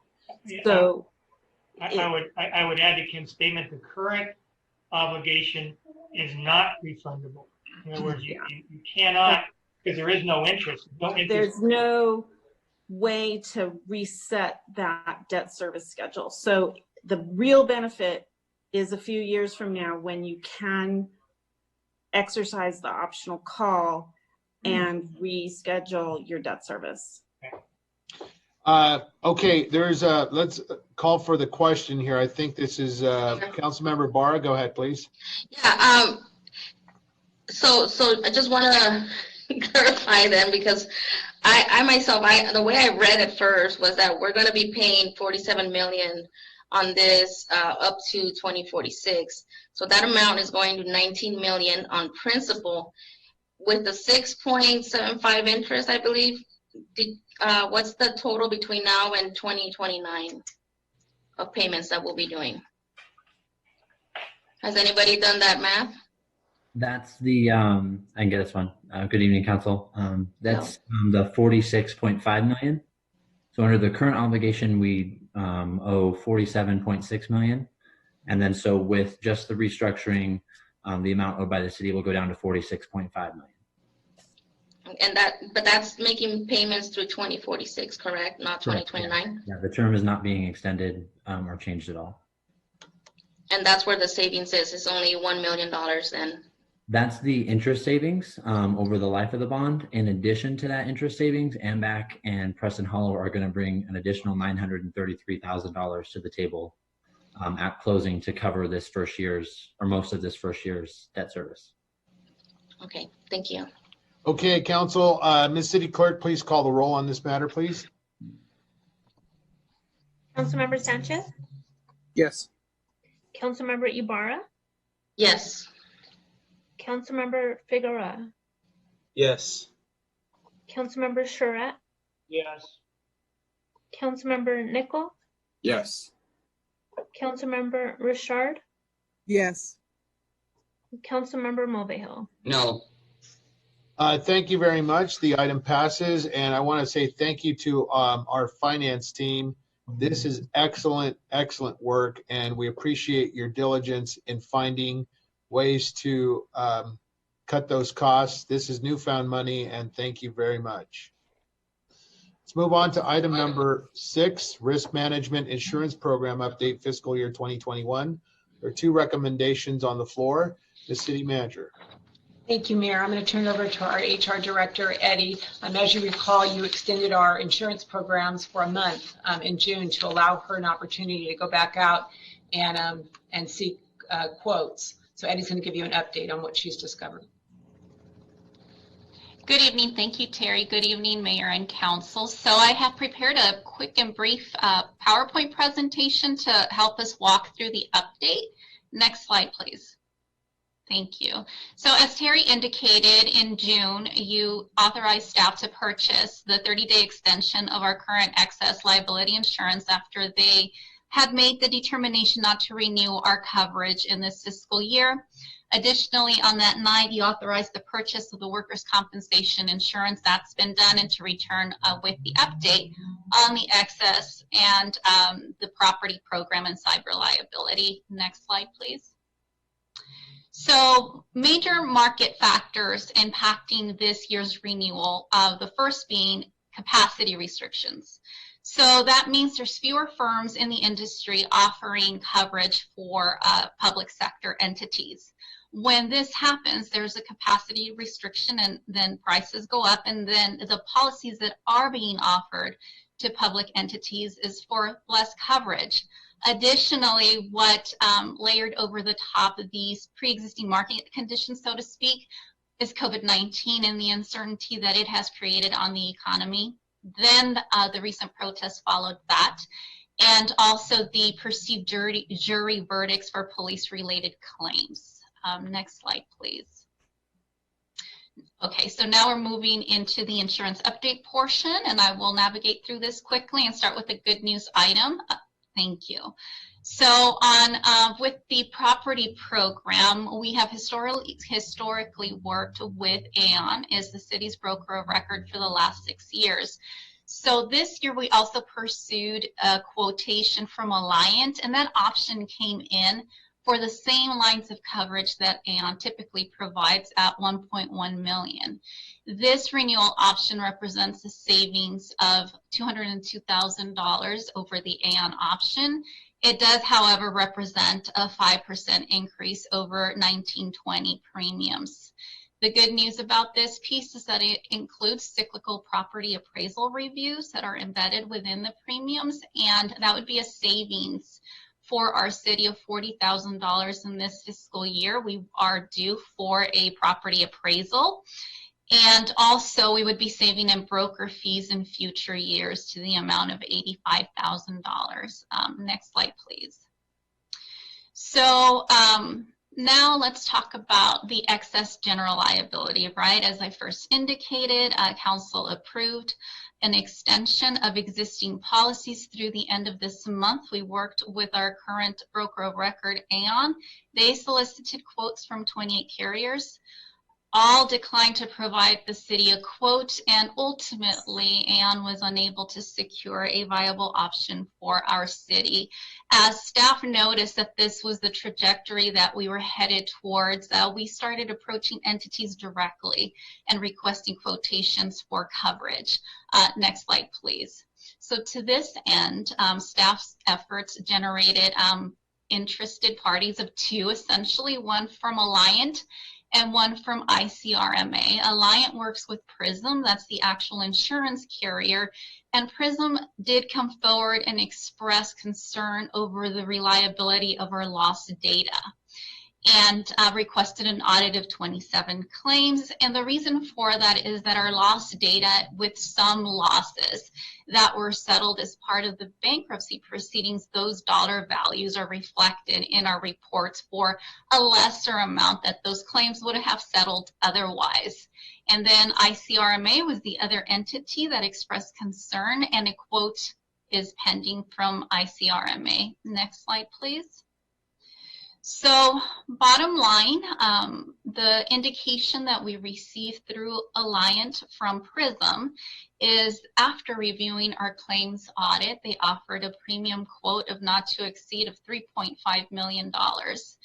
We continue to work with Alliant daily and closely to bring that figure down and retain our self-insured retention rate. Also, good news is that our ICRMA, they requested additional information to be in a position to quote, and the city has done that. And I do anticipate receiving a quote from them by the end of the week or early into next week. Next slide, please. So what happens if we don't renew this type of coverage, if we don't renew excess general liability? Again, the current policies are set to sunset July 31st. On August 1, the city would be uninsured for bodily injury, property damage, employment practices, claims of that nature. What this means is that losses will not be capped at our self-insured retention rate currently. That's the $5 million. And so the way to look at it, this is our copay when we go to get medical treatment from our private insurance. And with the increasing number of large jury verdicts, the city's exposure of one large settlement would deplete our general fund reserves in their entirety. The likelihood of large jury verdicts is not foreign to our area. There was a claim that was settled for the city of Hemet this year to the tune of $26.5 million. And in 2019, the city of Apple Valley, there was a loss of $60 million, and these two were crosswalk claims. And they were able to reduce that amount upon appeal, but the possibility is there. Next slide, please. So in conclusion, next slide. For your consideration tonight, staff is recommending a few things. Number one, an amendment to the 2021 budget in the amount of $2.1 million from the general fund reserves to cover the unanticipated cost of securing the excess general liability. Renewal of this type of insurance for the not to exceed premium of 3.5, knowing that staff is working to try and get that premium down, and that we continue to explore options for excess general liability, and bring back an update in August to the mayor and council with the outcome and options selected. And of course, to renew our property and cyber liability with Alliant. This concludes my presentation, and I would be happy to answer any questions. Thank you. Eddie, I have a question for you on item number 1 on that slide, slide 11. The request from staff is an amendment of 2.1 yes. of general reserve funds. What was budgeted for the excess general liability? We budgeted 800,000. We did anticipate a significant increase, and we had savings in other areas of the insurance program, so we don't need the full amount, 3.5. We only need the variance, the 2.1. So we have about 1.3 million to apply toward the purchase of excess general liability. Okay, all right, let's open it up for council discussion. Council members? Councilman Nickel. Yeah, the question I get is, given the risk, is this worth the cost, given the fact that we still have to cover a substantial amount of money up front on any claim? I mean, what are we getting for our money in this regard? You mentioned Apple Valley. What other claims have exceeded that cap? Has the city experienced any claims that exceed that cap? This is a lot of money from our reserves. Is this a risk that we need to insure against, given the fact the city is already on the hook for a substantial amount, given the limits? Yeah, so to answer the question of have we ever had a loss, say $5 million, right? Because right now our self-insured retention rate, no. That's per incident, right? It's Correct. Correct. So we could get 6 incidents and we're in the whole 30 million, and this insurance doesn't do us a bit of good. However, if you do not insure and there is a large loss, which are not uncommon anymore, one loss could deplete the entire general fund reserve, and that would put the city in a financial crisis. Bankrupt. And have we ever had when was the last time we had an incident or a claim of more than 5 million? When was the last time? We have not.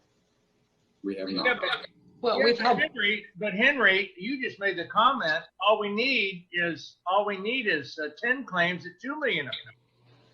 Well, that's what I'm saying. This insurance doesn't help us. This insurance won't help us a bit, Fred. Because it's every single incident. Yeah, needs it's to every exceed single that incident. threshold. Yeah, yeah. Well, I still worry because this is a game of Russian roulette. Because I if we get don't that one think so. case, I think we're paying for coverage that's completely worthless. So you want to be self-insured? Is that what you're saying? Well, we already are because of the high limit, 5 million per incident. We're already basically this is a self-insurance, and we're dishing out an additional 2-point-something million from our reserves for insurance. That's because we've never had a claim that big. It's not justified. Have you watched the news lately? Yeah, I have. We haven't had a claim like that, Fred. You know that. Well, what I'm saying is, in Apple Valley, I believe it went down on appeal. What did that end up being? What did that $60 million claim end up being? Uninsured? In the mid $20 million range. So their excess insurance was able to provide the coverage that the city needed. Yeah, and what I'm saying is the city's never seen a claim that would justify paying this amount for this amount of insurance. Yeah. I can't support it. I can't support it. I got a Eddie, comment. just one moment, please. Eddie, just for clarification, can you pull up that slide again, please? Slide 11. Councilman Nickel, are you saying on that kind of menu there, you wouldn't support item number 1, or you wouldn't just altogether, you're not supportive of this item? Well, I can't support allocating $2 million from a depleting general reserve fund to cover us on an insurance coverage that we're subject to a $5 million per incident cap. That insurance does nothing for us. It's like buying car insurance that's a $30 million per incident cap. I'd never buy that because it doesn't insure me against anything. I mean, the risk that I would have a loss that high is so insignificant. It doesn't justify what we have to pay. Let me try to set this up for our city council to vote here. Ms. City Manager, is there an option to isolate these items. I mean, if that's the choice of the council to separate these, I would see that item 3 is important to come back. 4 and 5. What say you on items 1 and 2? Could we separate those and move for approval on this? Yeah, I'm willing to vote on the balance, but the excess liability to me is it's a waste of money. Got it. You could certainly do that. Obviously, we will be uninsured at the end of the month if the vote doesn't go through. I did want to point excess liability. Correct. I did want to point out one thing. We have received claims in the amount of over $5 million. We've just been able to settle them for less. I just wanted to clarify the difference in an actual settlement and a claim. Attorneys for that. Yeah, to me, the amount we're paying for attorneys is basically worth more than what we're getting with this insurance. This insurance really doesn't give us Ms. City Attorney, much protection. Can you provide some legal advice here on some of those aspects that Councilman Nickel, which he raises some important considerations? I'd like to say something. Before we talk to the city attorney, let me say something. Well, Mr. Mulvihill, just a moment, sir. I'm going to get to you in just a moment. Ms. City Attorney, can you just provide some legal advice here as to what road is before the city council on this particular matter as far as liability issues? Yes. So Mayor and council members, as your general counsel to the municipal corporation, I cannot advise you not to have insurance. In some cases, it might be financially prudent to be self-insured. I believe that would be a situation where a financial advisor would tell you that when looking at all of your claims, you would have sufficient funds to actually cover those claims. When a claim comes into the city, it's evaluated, and there's a certain dollar amount that is set aside for that particular claim. You know, as your city reserves decrease over time, if you're not able to replenish them, you may be left in a situation where you simply do not have sufficient funds to both cover a potential emergency and all of the claims that are out there. So my advice would be, if this particular proposal is not acceptable, and staff has some opportunity to research other opportunities, although I believe in talking with them that they have researched a lot. I think that we should have a separate conversation about what being in a self-insurance situation might do to you overall, and how that might affect you. Okay, thank you. Mr. Mulvihill, please. Yes, I'd just like to turn your attention to page 120, the table on page 120, in which there's a lot of judgments. At the very bottom, wrongful death, $2.1 million, the excessive force, $4 million, civil rights. I mean, all this deals with the police department. Now, in this day and age, I hope we don't have a Derek Chauvin on our force, but the point is that, did Minneapolis know they had somebody like that on their force? We do have people that have had accusations made against them. Whether they've been expunged, I don't really know. But the point is, in this day and age, if there's a wrongful death, it could come back and hurt us a lot more than what it hurt us in the past. Because the nation is really aware of this. Thank you. Okay, thank you, Councilman. Any other comments? Well, I would just say on that chart, none of those claims would be covered by this excess insurance. But those are several years old, and again, we're talking about today. And none of those claims would be covered. Councilman Mulvihill, so are you expressing support for the staff recommendation? Yes, absolutely. Okay, thank you, sir. Councilmember Ibarra. I'll be real brief. Let's separate items 1 and 2 for a vote, and then we'll vote on 3, 4, and 5 separately. I'll second that. Is that your motion? Okay. Sensing that there's a motion, the staff will put that back up. Thank you. So your motion is to separate items 1 and 2 from 3, 4, and 5. There's a second. Are there any more comments on this matter? Just for clarification, that means we're going to have 3 votes, 1 for 1, 1 for 2, and then 1 for 3, 4, and 5 together? No, we're gonna have, Yeah. 2 votes. 3 votes. Hold on, folks. Yeah, we're gonna vote on separating the matter. Are there any objections to separating those?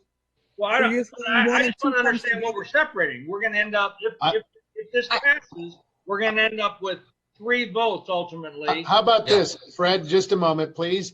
Councilmember Ibarra, I understand your need to separate that. You have a second. Are there any objections to separation of this item before you? If so, please so state. Mayor, I'm sorry to interrupt. If you could please just go ask ahead. Penny if that's going to work, accomplish what she needs accomplished for the rest of them, that would be helpful.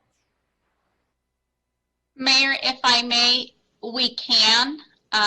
Again, I have significant concerns about our city going uninsured August 1, but we can. The Hail Mary here, folks, is the 2.1, the budget amendment before us. If staff could put back the slide. Thank you.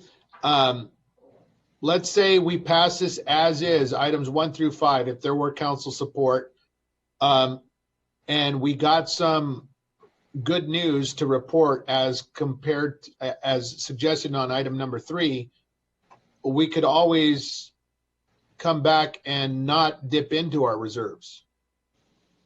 Correct. That's a not to exceed number. That's worst case scenario. Okay.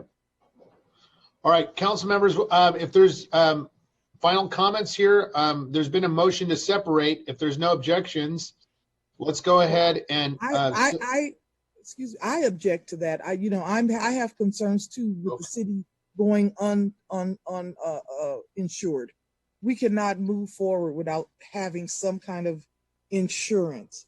So even if we break this up in 3 votes, as Councilmember Charette stated, or 2 votes, like Councilmember Ibarra said, you want to vote on 1 and 2, and we continue to split votes up. We continue to split items up, and then at the end result, we end up voting for it anyway. So I want to put up a substitute motion and say let's approve the item as is, and I hope that we can get a second on that, because we cannot go uninsured, and we I'll second that. We hope that we come back with better information. Okay, and we can come back with a better quote. Thank you, Councilmember Richard, with a second by Councilman Mulvihill, as stated on the items before you. Madam City Clerk, if you call the roll, please. Yes. Councilmember Sanchez. I'm gonna say that I can't. Is this to separate? No, this is as stated. As is. No. Councilmember Ibarra. No. Councilmember Figueroa. Yes. Councilmember Charette. Yes. Councilmember Nickel. Councilmember Richard.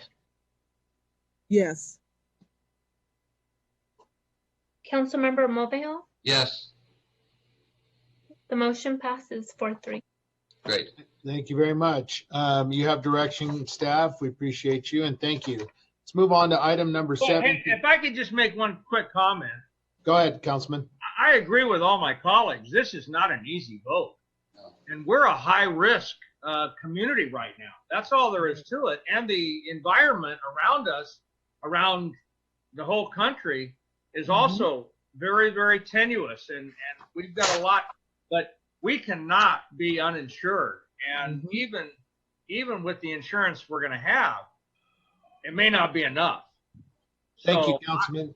I'm very concerned, and it's not an easy vote. I want the public to understand that. And it'd be really nice to say we've got $100 million sitting in a reserve account, and we can be self-insured. And I get what you're saying, Henry. But I'm not going to risk having one child killed in a crosswalk that costs us $15 million. Okay, let's move on, folks. I'd like to make a comment, Mayor. Item number 7, consideration of a general transaction and use. Mayor, point of order. Is this regarding item number 6, ma'am? The last item, yes. Okay, we'd like to move on. Go ahead. Well, yeah, I just want to put it on the record too that I was okay with approving 3, 4, and 5. Just wanted Okay. to, you guys didn't let me separate them, so I just want to put it on the record. Thank that I was you. okay with 3, 4, and 5. Thank you, council member. All right, let's move on to item number 7, consideration of general transaction and use tax measure. The recommendation is there before our city council. You have plenty of time to research and analyze the suggestions made by staff. This is a very important matter, and we'll turn it over to Ms. City Manager.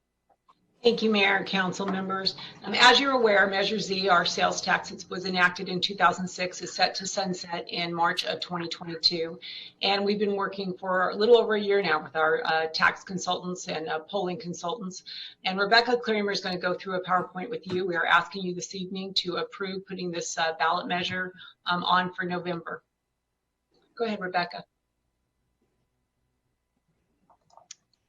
Good evening, Mayor and members of the City Council. As mentioned, the item before you this evening is consideration of a placement of a general sales tax measure on the ballot for the November 2020 general election, renewing and increasing the city's Measure Z district sales tax.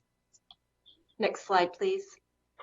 Measure Z was approved by the City of San Bernardino voters on November 7th, 2006. The measure enacted a 0.25% general sales tax for a period of 15 years, and since 2007, it has generated approximately $92 million in revenue for community services in the city. Almost immediately after the adoption of Measure Z, the Great Recession began, leading to a 5-year period of unprecedented declines in city revenues, and thus related cuts in programs and staff. Without the revenue generated by Measure Z, the city would have experienced more significant service cuts during this time frame. Next slide. This graph shows the Measure Z revenue that the city has received since 2015, with $7.9 million projected for this fiscal year. Next slide. Since the 2008 recession and the city's emergence from bankruptcy, many steps have been taken to stabilize the city's finances. This has included updating the city charter, annexing fire services into the county fire protection district, and next slide, outsourcing attorney services, management and maintenance of the soccer complex, landscape maintenance, and integrated waste management services. These actions have helped to reduce annual operating, pension obligation, and workers' compensation costs on a go-forward basis. The outsourcing of integrated waste also provided the city with a lump sum payment of $5 million that was used to bolster the city's general fund reserves and generates $8 million annually in franchise revenue. Next slide. The implementation of state pension reform has also helped to control costs on a go-forward basis with benefit formula reductions and employees paying a portion of the employer's costs along with the employee's share. The city is currently on track to pay off the city's unfunded CalPERS liability by 2046. Additionally, the city has taken proactive steps to streamline operations, combining service lines to eliminate redundancies, including the consolidation of our parks and public works maintenance, along with community and economic development services. Next slide. Other steps the city's recently taken toward financial stability includes updating the master fee schedule, which is ensuring that we are recovering the cost to provide services. This is expected to generate over $960,000 in additional revenue this fiscal year. The city will also begin to collect cannabis tax revenue this year, which is expected to net over $666,000 in additional revenue. Next slide. I think it's important that we talk about the decrease in personnel that has occurred over the last 11 years. The city has had a decrease of 604 full-time positions since fiscal year 2010-11. Approximately 288 of those positions were deleted as a result of outsourcing, and 316 positions have been deleted due to reductions in force required to decrease operational expenses. This includes loss of 78 positions last fiscal year and another 27 positions this fiscal year. The loss of these positions has had a significant impact on the city's ability to provide services in the community. Next slide. Even with these changes, San Bernardino, like most cities in the Inland Empire, is experiencing limited revenue growth that has not kept pace with the rising costs of providing services. The city faces a structural deficit of millions of dollars in the coming fiscal years. With escalating costs of maintaining existing services, there's not been sufficient funding to address the city's capital needs. The city's streets require substantial repair, and with independent engineers rating more than 80% of the city's roads in poor or very poor condition. The costs associated with getting the city's streets up to established standards are estimated at more than $210 million, and the costs associated with addressing the deferred maintenance of city facilities is estimated at more than $195 million. Next slide.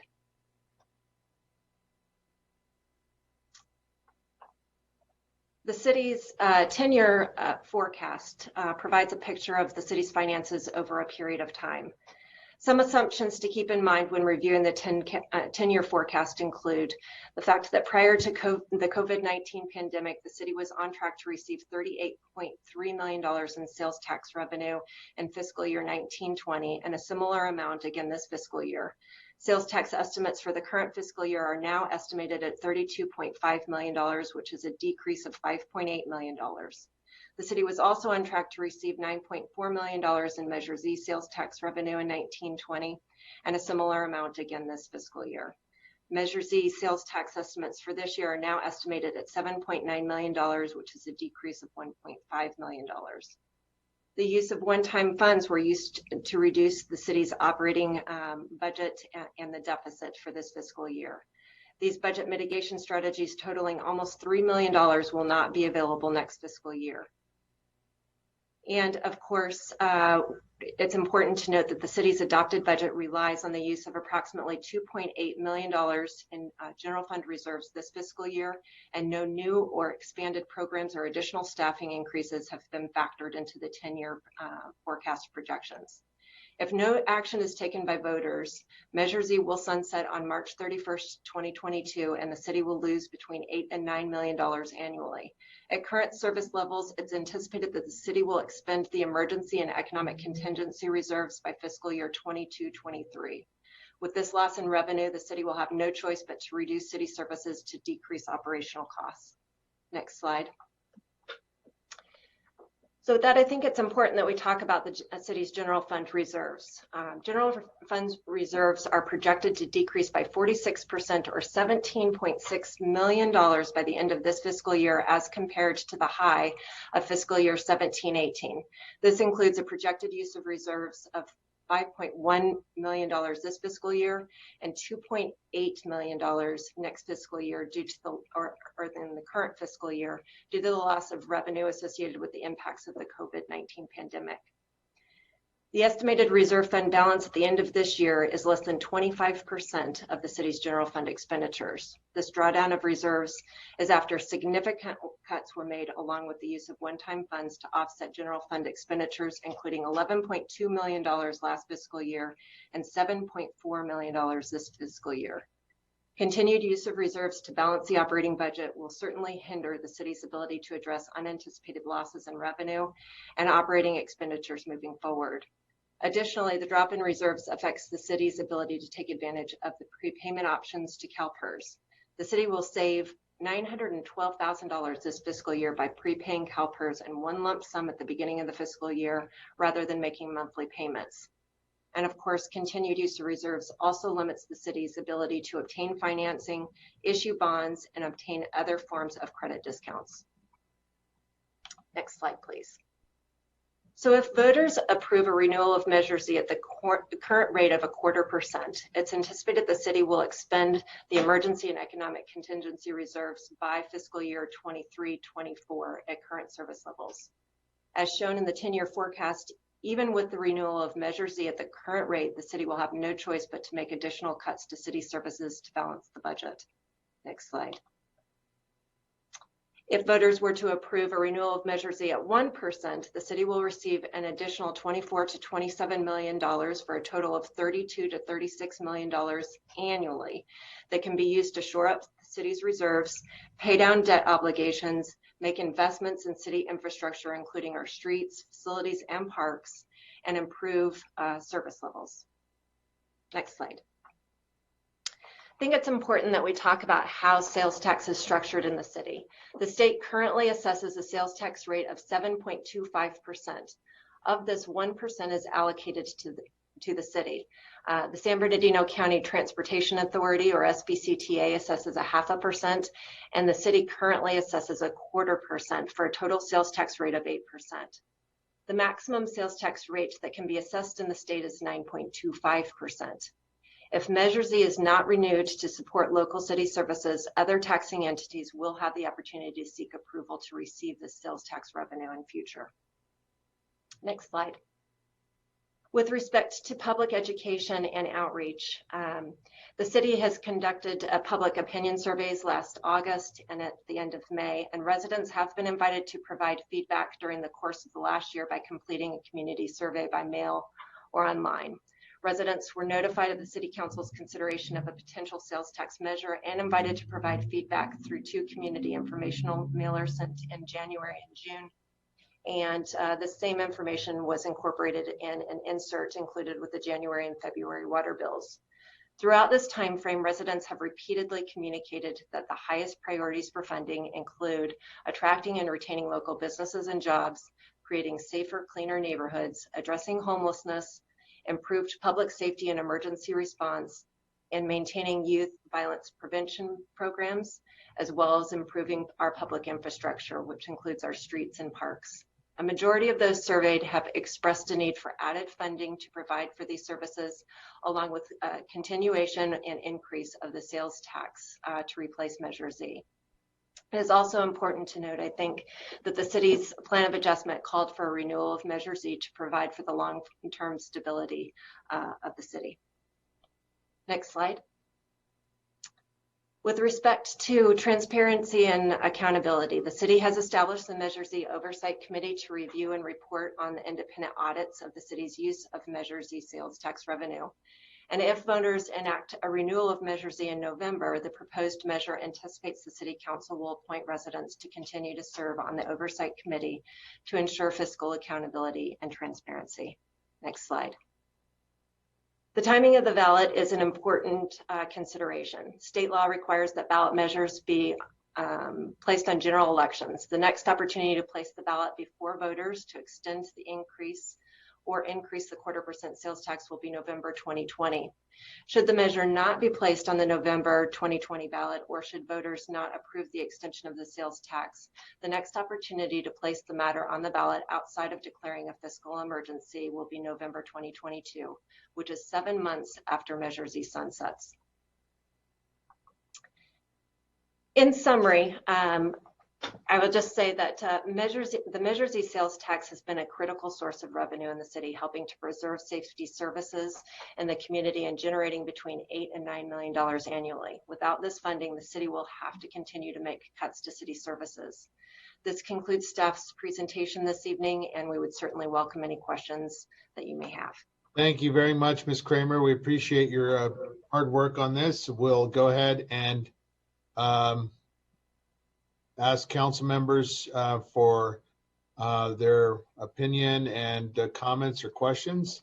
Let's go ahead and open it up, please. Council members? Mr. Mulvihill? Yes. You know, I just have to say, just to make it transparent, that, you know, a good chunk of these funds, obviously we need streets and facilities and violence intervention support and so forth, but a good chunk of this is going to go for pensions payments. And I think we should, you know, state that up front so people can understand, because it's going to come up sooner or later, that we do have major pension expenses, and we're still looking at those pension obligation bonds from 15 years ago. So anyway, I just want to make that comment that a lot of this is going to be going for pensions. We certainly appreciate your comment. I just want to make a comment that those are already an obligation of the city, so that we already are obligated to pay. Yeah, no doubt about it. Yeah, that's just part of the expenses, but a good chunk of that is going to be going for pensions. Thank you, Mr. Mulvihill. Councilman Nick Gold. Yeah, I just want to be clear. I know that we currently have the Measure Z Oversight Committee, the Citizens Committee, that ensures that we use the funds as they are intended.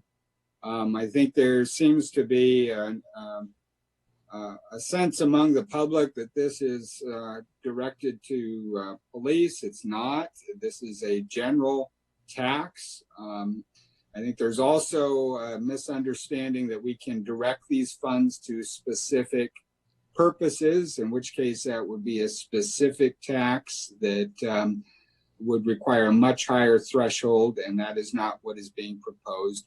But maybe the city manager can help us understand what will be the role of that citizens committee. I assume it continues, and what would be their function in terms of oversight if we can't specify a use. Certainly. Actually, the Measure Z committee is scheduled to meet on July 20th. They still meet annually. They go over the audits every year. And that meeting is already scheduled for next Monday, as I said.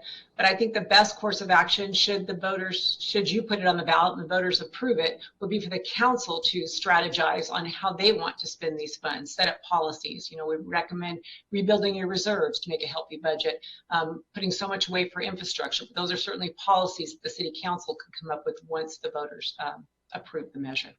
Yeah, one other idea that was put forward to me by constituents, obviously we can't put forward a special tax, but obviously we have the opportunity in the context of our charter to establish constraints and requirements on the council, perhaps a balanced budget requirement in our charter or some other mechanism.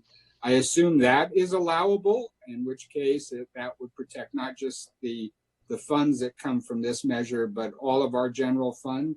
Is that, I assume that's something that we could consider in terms of a future potential charter amendment. I assume we aren't anticipating any charter amendments this year, but is it safe to say that the charter could regulate the use of that funds or general funds specifically? Certainly the city attorney could speak to that better than I, but I can tell you that I did work for a previous city where they did set aside, the charter set aside 15% towards infrastructure every year as a rolling average. Now, at what point does that become a special tax, or does it? So I can actually share with you the actions of a city in the county of Orange who recently placed a sales tax measure on the ballot. What they did prior to placing that matter on the ballot is they adopted an ordinance. The ordinance actually has nothing to do with the sales tax measure, but it does set a baseline of revenue in the fiscal year 1920. And it says that any revenue, whether it come from fees and charges, property taxes, or any increased sales tax revenue, that a certain portion of that will be set aside for infrastructure. So in that case, it does not turn the sales tax into a special tax, because here we are talking about any increase over the base. So it is possible to do that. That can be done prior to the election. It can be done after the election, and can be done at the council's directive. I support this. I appreciate the time that staff has put into this, and I'll move to approve. Second. Thank you, Councilmember. And Councilmember Richard, you had your hand up? Yes, I'd like to make a comment. I too support this also. We talk about, we heard a lot of comments, public comment about how they felt about approving this. We're just approving this to be put on the ballot for the citizens of or the voters of San Bernardino to vote for this. So I know that I know this is a hard decision for some, but it's not hard for me. I born and raised here in San Bernardino. I'm not going anywhere. But I asked myself the question, what would we do without it? So I'm for this. I support it. And I'm also willing to be the one to designate to write the argument for it. So I know that there has to be somebody to be able to do it, and I'm putting myself forward, and I would appreciate it. And I also, it was already seconded, so I can't do that, but I am definitely. Thank you, Councilmember, for that offer. Mr. Nickel, are you amenable to? Yeah, I'll be happy to amend my motion to allow Ms. Richard to head up the effort to put together the statement that represents the position of the council on this. Mayor Pro Tem, are you amenable? Yes, that works for me. Okay, thank you, sir. All right, so there's a motion, a second, and Councilman Charette, sir. Well, thank you very much. I don't support more taxes, period. The reason we're in the shape we're in is largely because we have not done a good job, and I say we meaning collectively, councils clear back 20, 30 years ago. And I hope the public understands that there have been comments tonight saying that we're going to raise the tax, we're going to change the tax. As Ms. Richard just said, we are not. We are simply voting to put this responsibility on the taxpayer. And I'm personally not going to be supporting this. I don't think a comment was made about if we saw good results, then we'd be happy to give you more money. Now, COVID-19 has created an issue that we should have been prepared for. I mean, no one really was. The entire country wasn't. But I don't know when it was, but we were at one point in time super funded with our PERS costs. And for the public's knowledge, super funding means that we had more than we needed to pay all the pensions. And what'd we do? We were like kids with a candy store, and we thought, wow, we got a lot of money. We're super funded. We're covered. 350. We don't need to save any more money. We'll just stop making those payments into that super fund. And so that was a poor decision. We're not the only ones that did it. A lot of people did it. But the comment made about where the money's going to go, the money's going to go to the general fund, and it's going to be controlled by the current 7 people and mayor that you see. And who knows who will be here in the next 2 or 3 or 4 years to make those decisions. So I'm supporting the idea of giving you people, the taxpayers, the right to tax yourselves.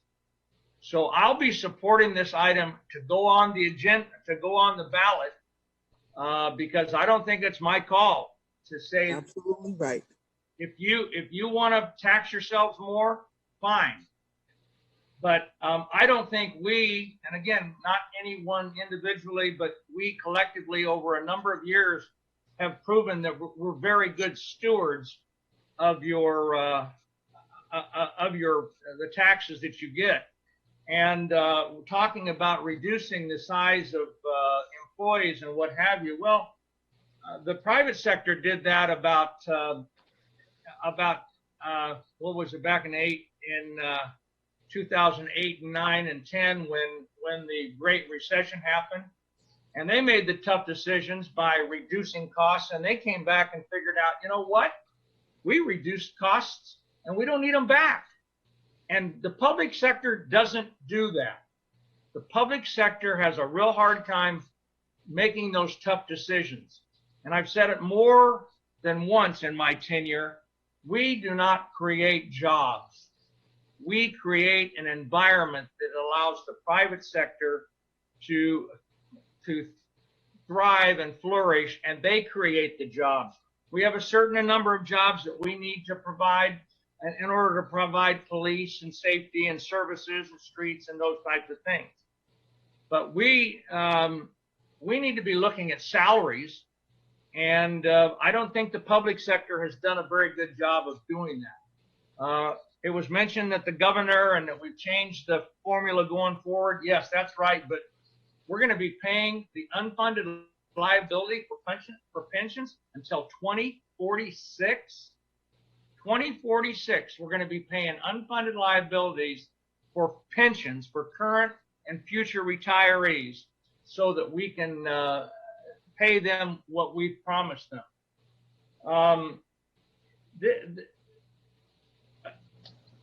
It's a very, very difficult thing to do, but you folks are going to decide on whether you should do it or not.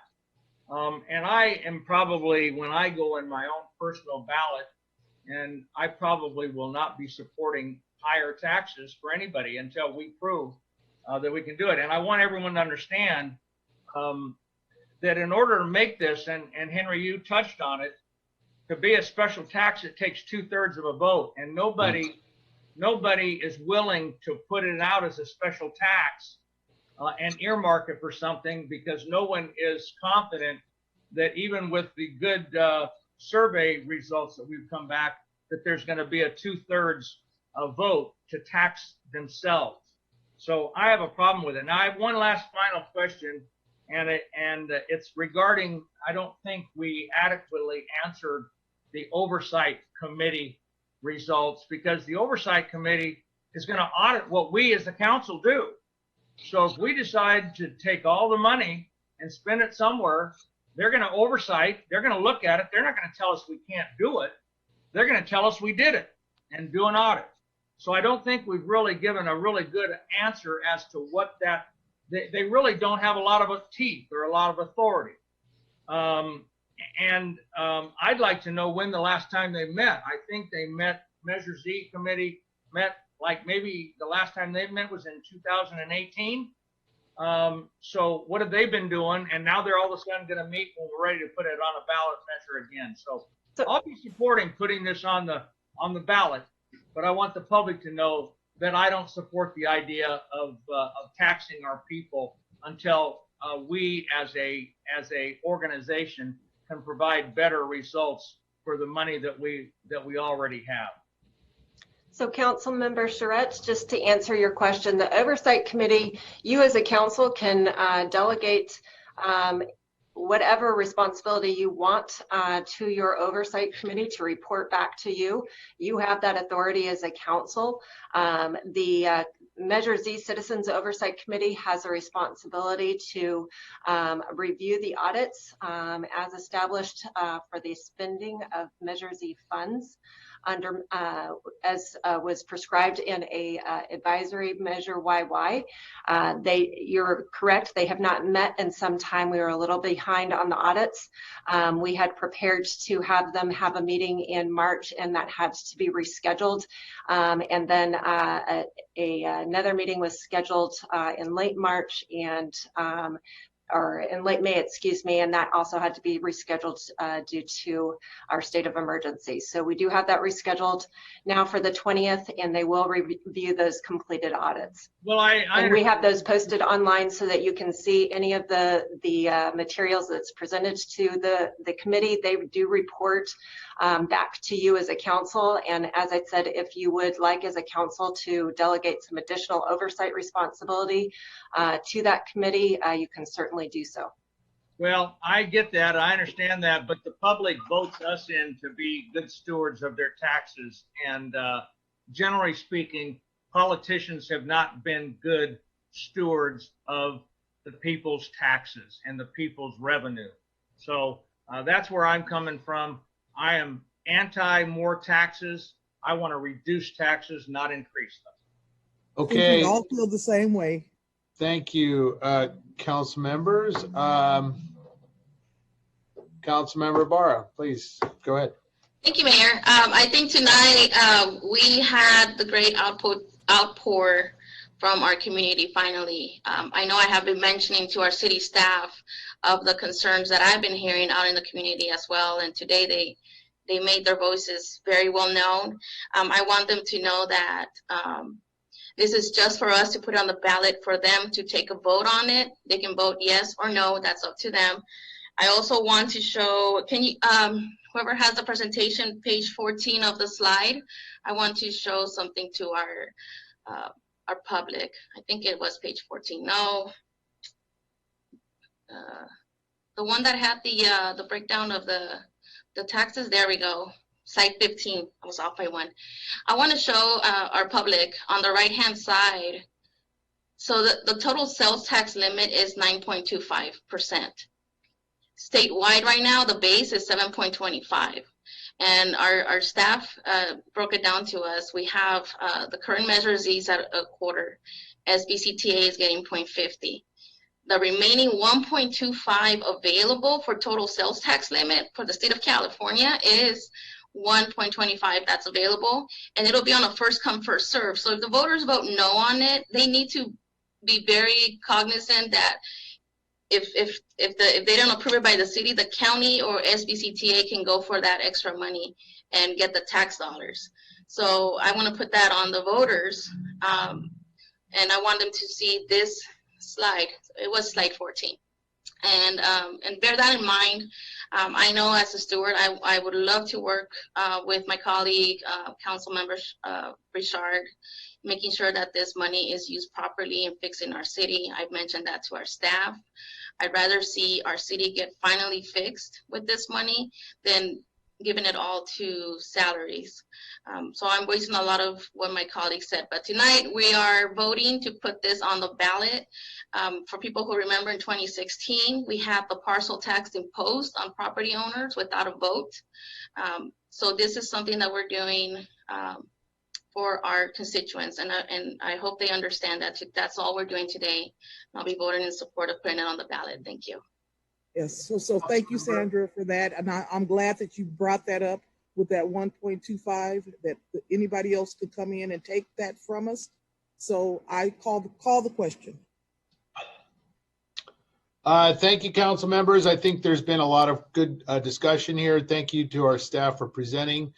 And this is a very critical vote. This is for the future of our community. I do appreciate our Economic Finance Committee chaired by Councilman Nickel, Councilman Charette's on there, Mayor Pro Tem's on there. So I appreciate your commitment to those meetings. You've processed a lot of this stuff, and we appreciate your commitment to make that happen. So with that, Madam City Clerk, would you please call the roll? Councilmember Sanchez? Yes. Councilmember Ibarra? Yes. Councilmember Figueroa? Yes. Councilmember Charette? I vote yes to give the public the opportunity to tax themselves. Councilmember Nickel? Yes. Councilmember Richard? Yes. And Councilmember Mulvihill? I'm going to repeat what Charette said, and I'll say yes. Motion passes. All right. Thank you, council members. We appreciate your support on that. Moving on to item number 8. This is a public hearing portion of tonight's meeting. It's a public hearing on fiscal year 2021 assessment levies for previously formed assessment districts. It's approximately 9:39 p.m. Could I get a staff report on this item, please? Absolutely. Turn it over to our Public Works Director, Chris Jensen. Sorry, Ms. City Manager, I didn't mean to cut you off. Good evening again, Mayor and members of council. On May 20th, the Mayor and City Council adopted resolutions declaring the city's intent to levy and collect assessments within previously formed assessment districts for our fiscal 2020-21 year. The assessments are collected to offset the cost of maintenance of public improvements that are specific to the various districts. At that meeting, you also set a time for a public hearing for today, July 15th. And for that public hearing, we obviously are looking to hear public comment, if any, on the proposed annual assessments. Engineer reports establishing each district's assessments have been prepared by our engineer of record, Spicer Consulting Group. Shane Spicer is actually with us tonight on the meeting. These reports are included in the agenda as well as placed on file with the city clerk. The public hearing was duly noticed as required by law, and staff has not received any questions or any public comments regarding this item. We are requesting at this time that the Mayor and City Council conduct the public hearing, approve resolutions 2020-162 through 2020-166, authorize the Director of Finance to record budget adjustments as necessary to reflect the expected revenue and operating budgets for each district, and then finally direct staff to move forward in finalizing the submission of the assessments with the county for placement on the property tax roll. And with that, we're happy to take any questions. Okay, thank you very much, Ms. Jensen. Noting that we don't have any public comment cards on this particular item, does any of our council members wish to speak on this item? Not seeing any. I close this public hearing at approximately 9:43 p.m. For deliberation action. Do we have a motion by the City Council? Move for approval. Second. Okay, motion by Councilmember Richard with a second by Councilman Nickel. Ms. City Clerk, if you please call the roll. Councilmember Sanchez, Yes. Councilmember Ibarra, Yes. Councilmember Figueroa, Councilmember Figueroa, Yes. Councilmember Charette, Yes. Councilmember Nickel, Yes. Councilmember Richard, Yes. and Councilmember Mulvihill. Yes. Motion passes. Okay, thank you, Ms. City Clerk. Moving on to our consent calendar for tonight. We'll poll council members for their polls if there's any. Mayor Pro Tem, No, not today. Councilmember Barra. None today. Thank you. Councilmember Figueroa, None. Councilman Charette, No. Councilman Nickel, None. Councilmember Richard, None. Councilman Mulvihill. I should come up with something, but no, I don't have any. Okay. Move the balance. Move them all. Second. Okay, great. Ms. City Clerk, why don't we just call a roll, please? Councilmember Sanchez, Yes. Councilmember Ibarra, Yes. Councilmember Figueroa, Yes. Councilmember Charette, Yes. Councilmember Nickel, Yes. Councilmember Richard, Yes. and Councilmember Mulvihill. Yes. Motion passes. Okay, thank you, Ms. City Clerk. Are there any items to be referred to the committee? Councilman Nickel? Yeah, I just, again, to reiterate, have we had any feedback from our charter review committee? Do we anticipate there'll be any discussion before we reach the deadline to place any potential charter amendments on the ballot? No, we've only been able to have one meeting, so we won't be able to do anything. The ballot would have to be done by the 8th of August, so no. All right, thank you. All right. Okay, seeing none.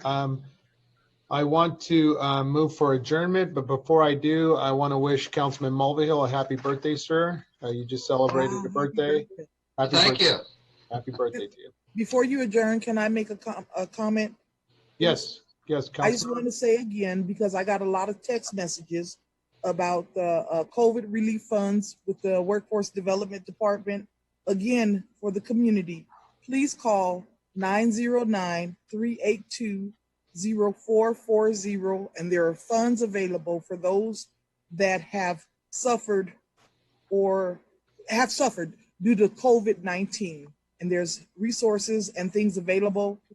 909-382-0440. Thank you. Yeah, and I would also reiterate that the businesses, all of our businesses, retail establishments are eligible for up to $2,500 and $1,000 for any additional locations that they operate through the county's relief program as well. So I would encourage all of our businesses, our business owners, please take advantage of that. I believe it's sbcovid19.gov, and that will link you to the application where you can apply for that relief funding for our small businesses. And we do have that on our website as well, and I would like to get some information from Councilmember Richard so we could put that on as well. Thank you. I will give that to you. Councilman Charette. Yeah, thank you. I just want to personally send my condolences to the Johnson family. Dennis Johnson is a personal friend, longtime friend. I want to pass along my condolences to his wife Nancy and his brother Milt and the entire Johnson family. He was truly an icon and a leader in this community as a businessman, and of course, really kind of the father of Highland. Mm-hmm. We can all argue whether or not Highland should have actually been a city. I think they're happy they are, but he did a great job pulling that city together and leading it through its formative years. And again, Dennis Johnson was a real giant and a real public and a real community leader here locally and in the region. I just want to personally pass along my condolences to the Johnson family. Okay, very good. Thank you, council members, once again, and this meeting is now adjourned. Thank you.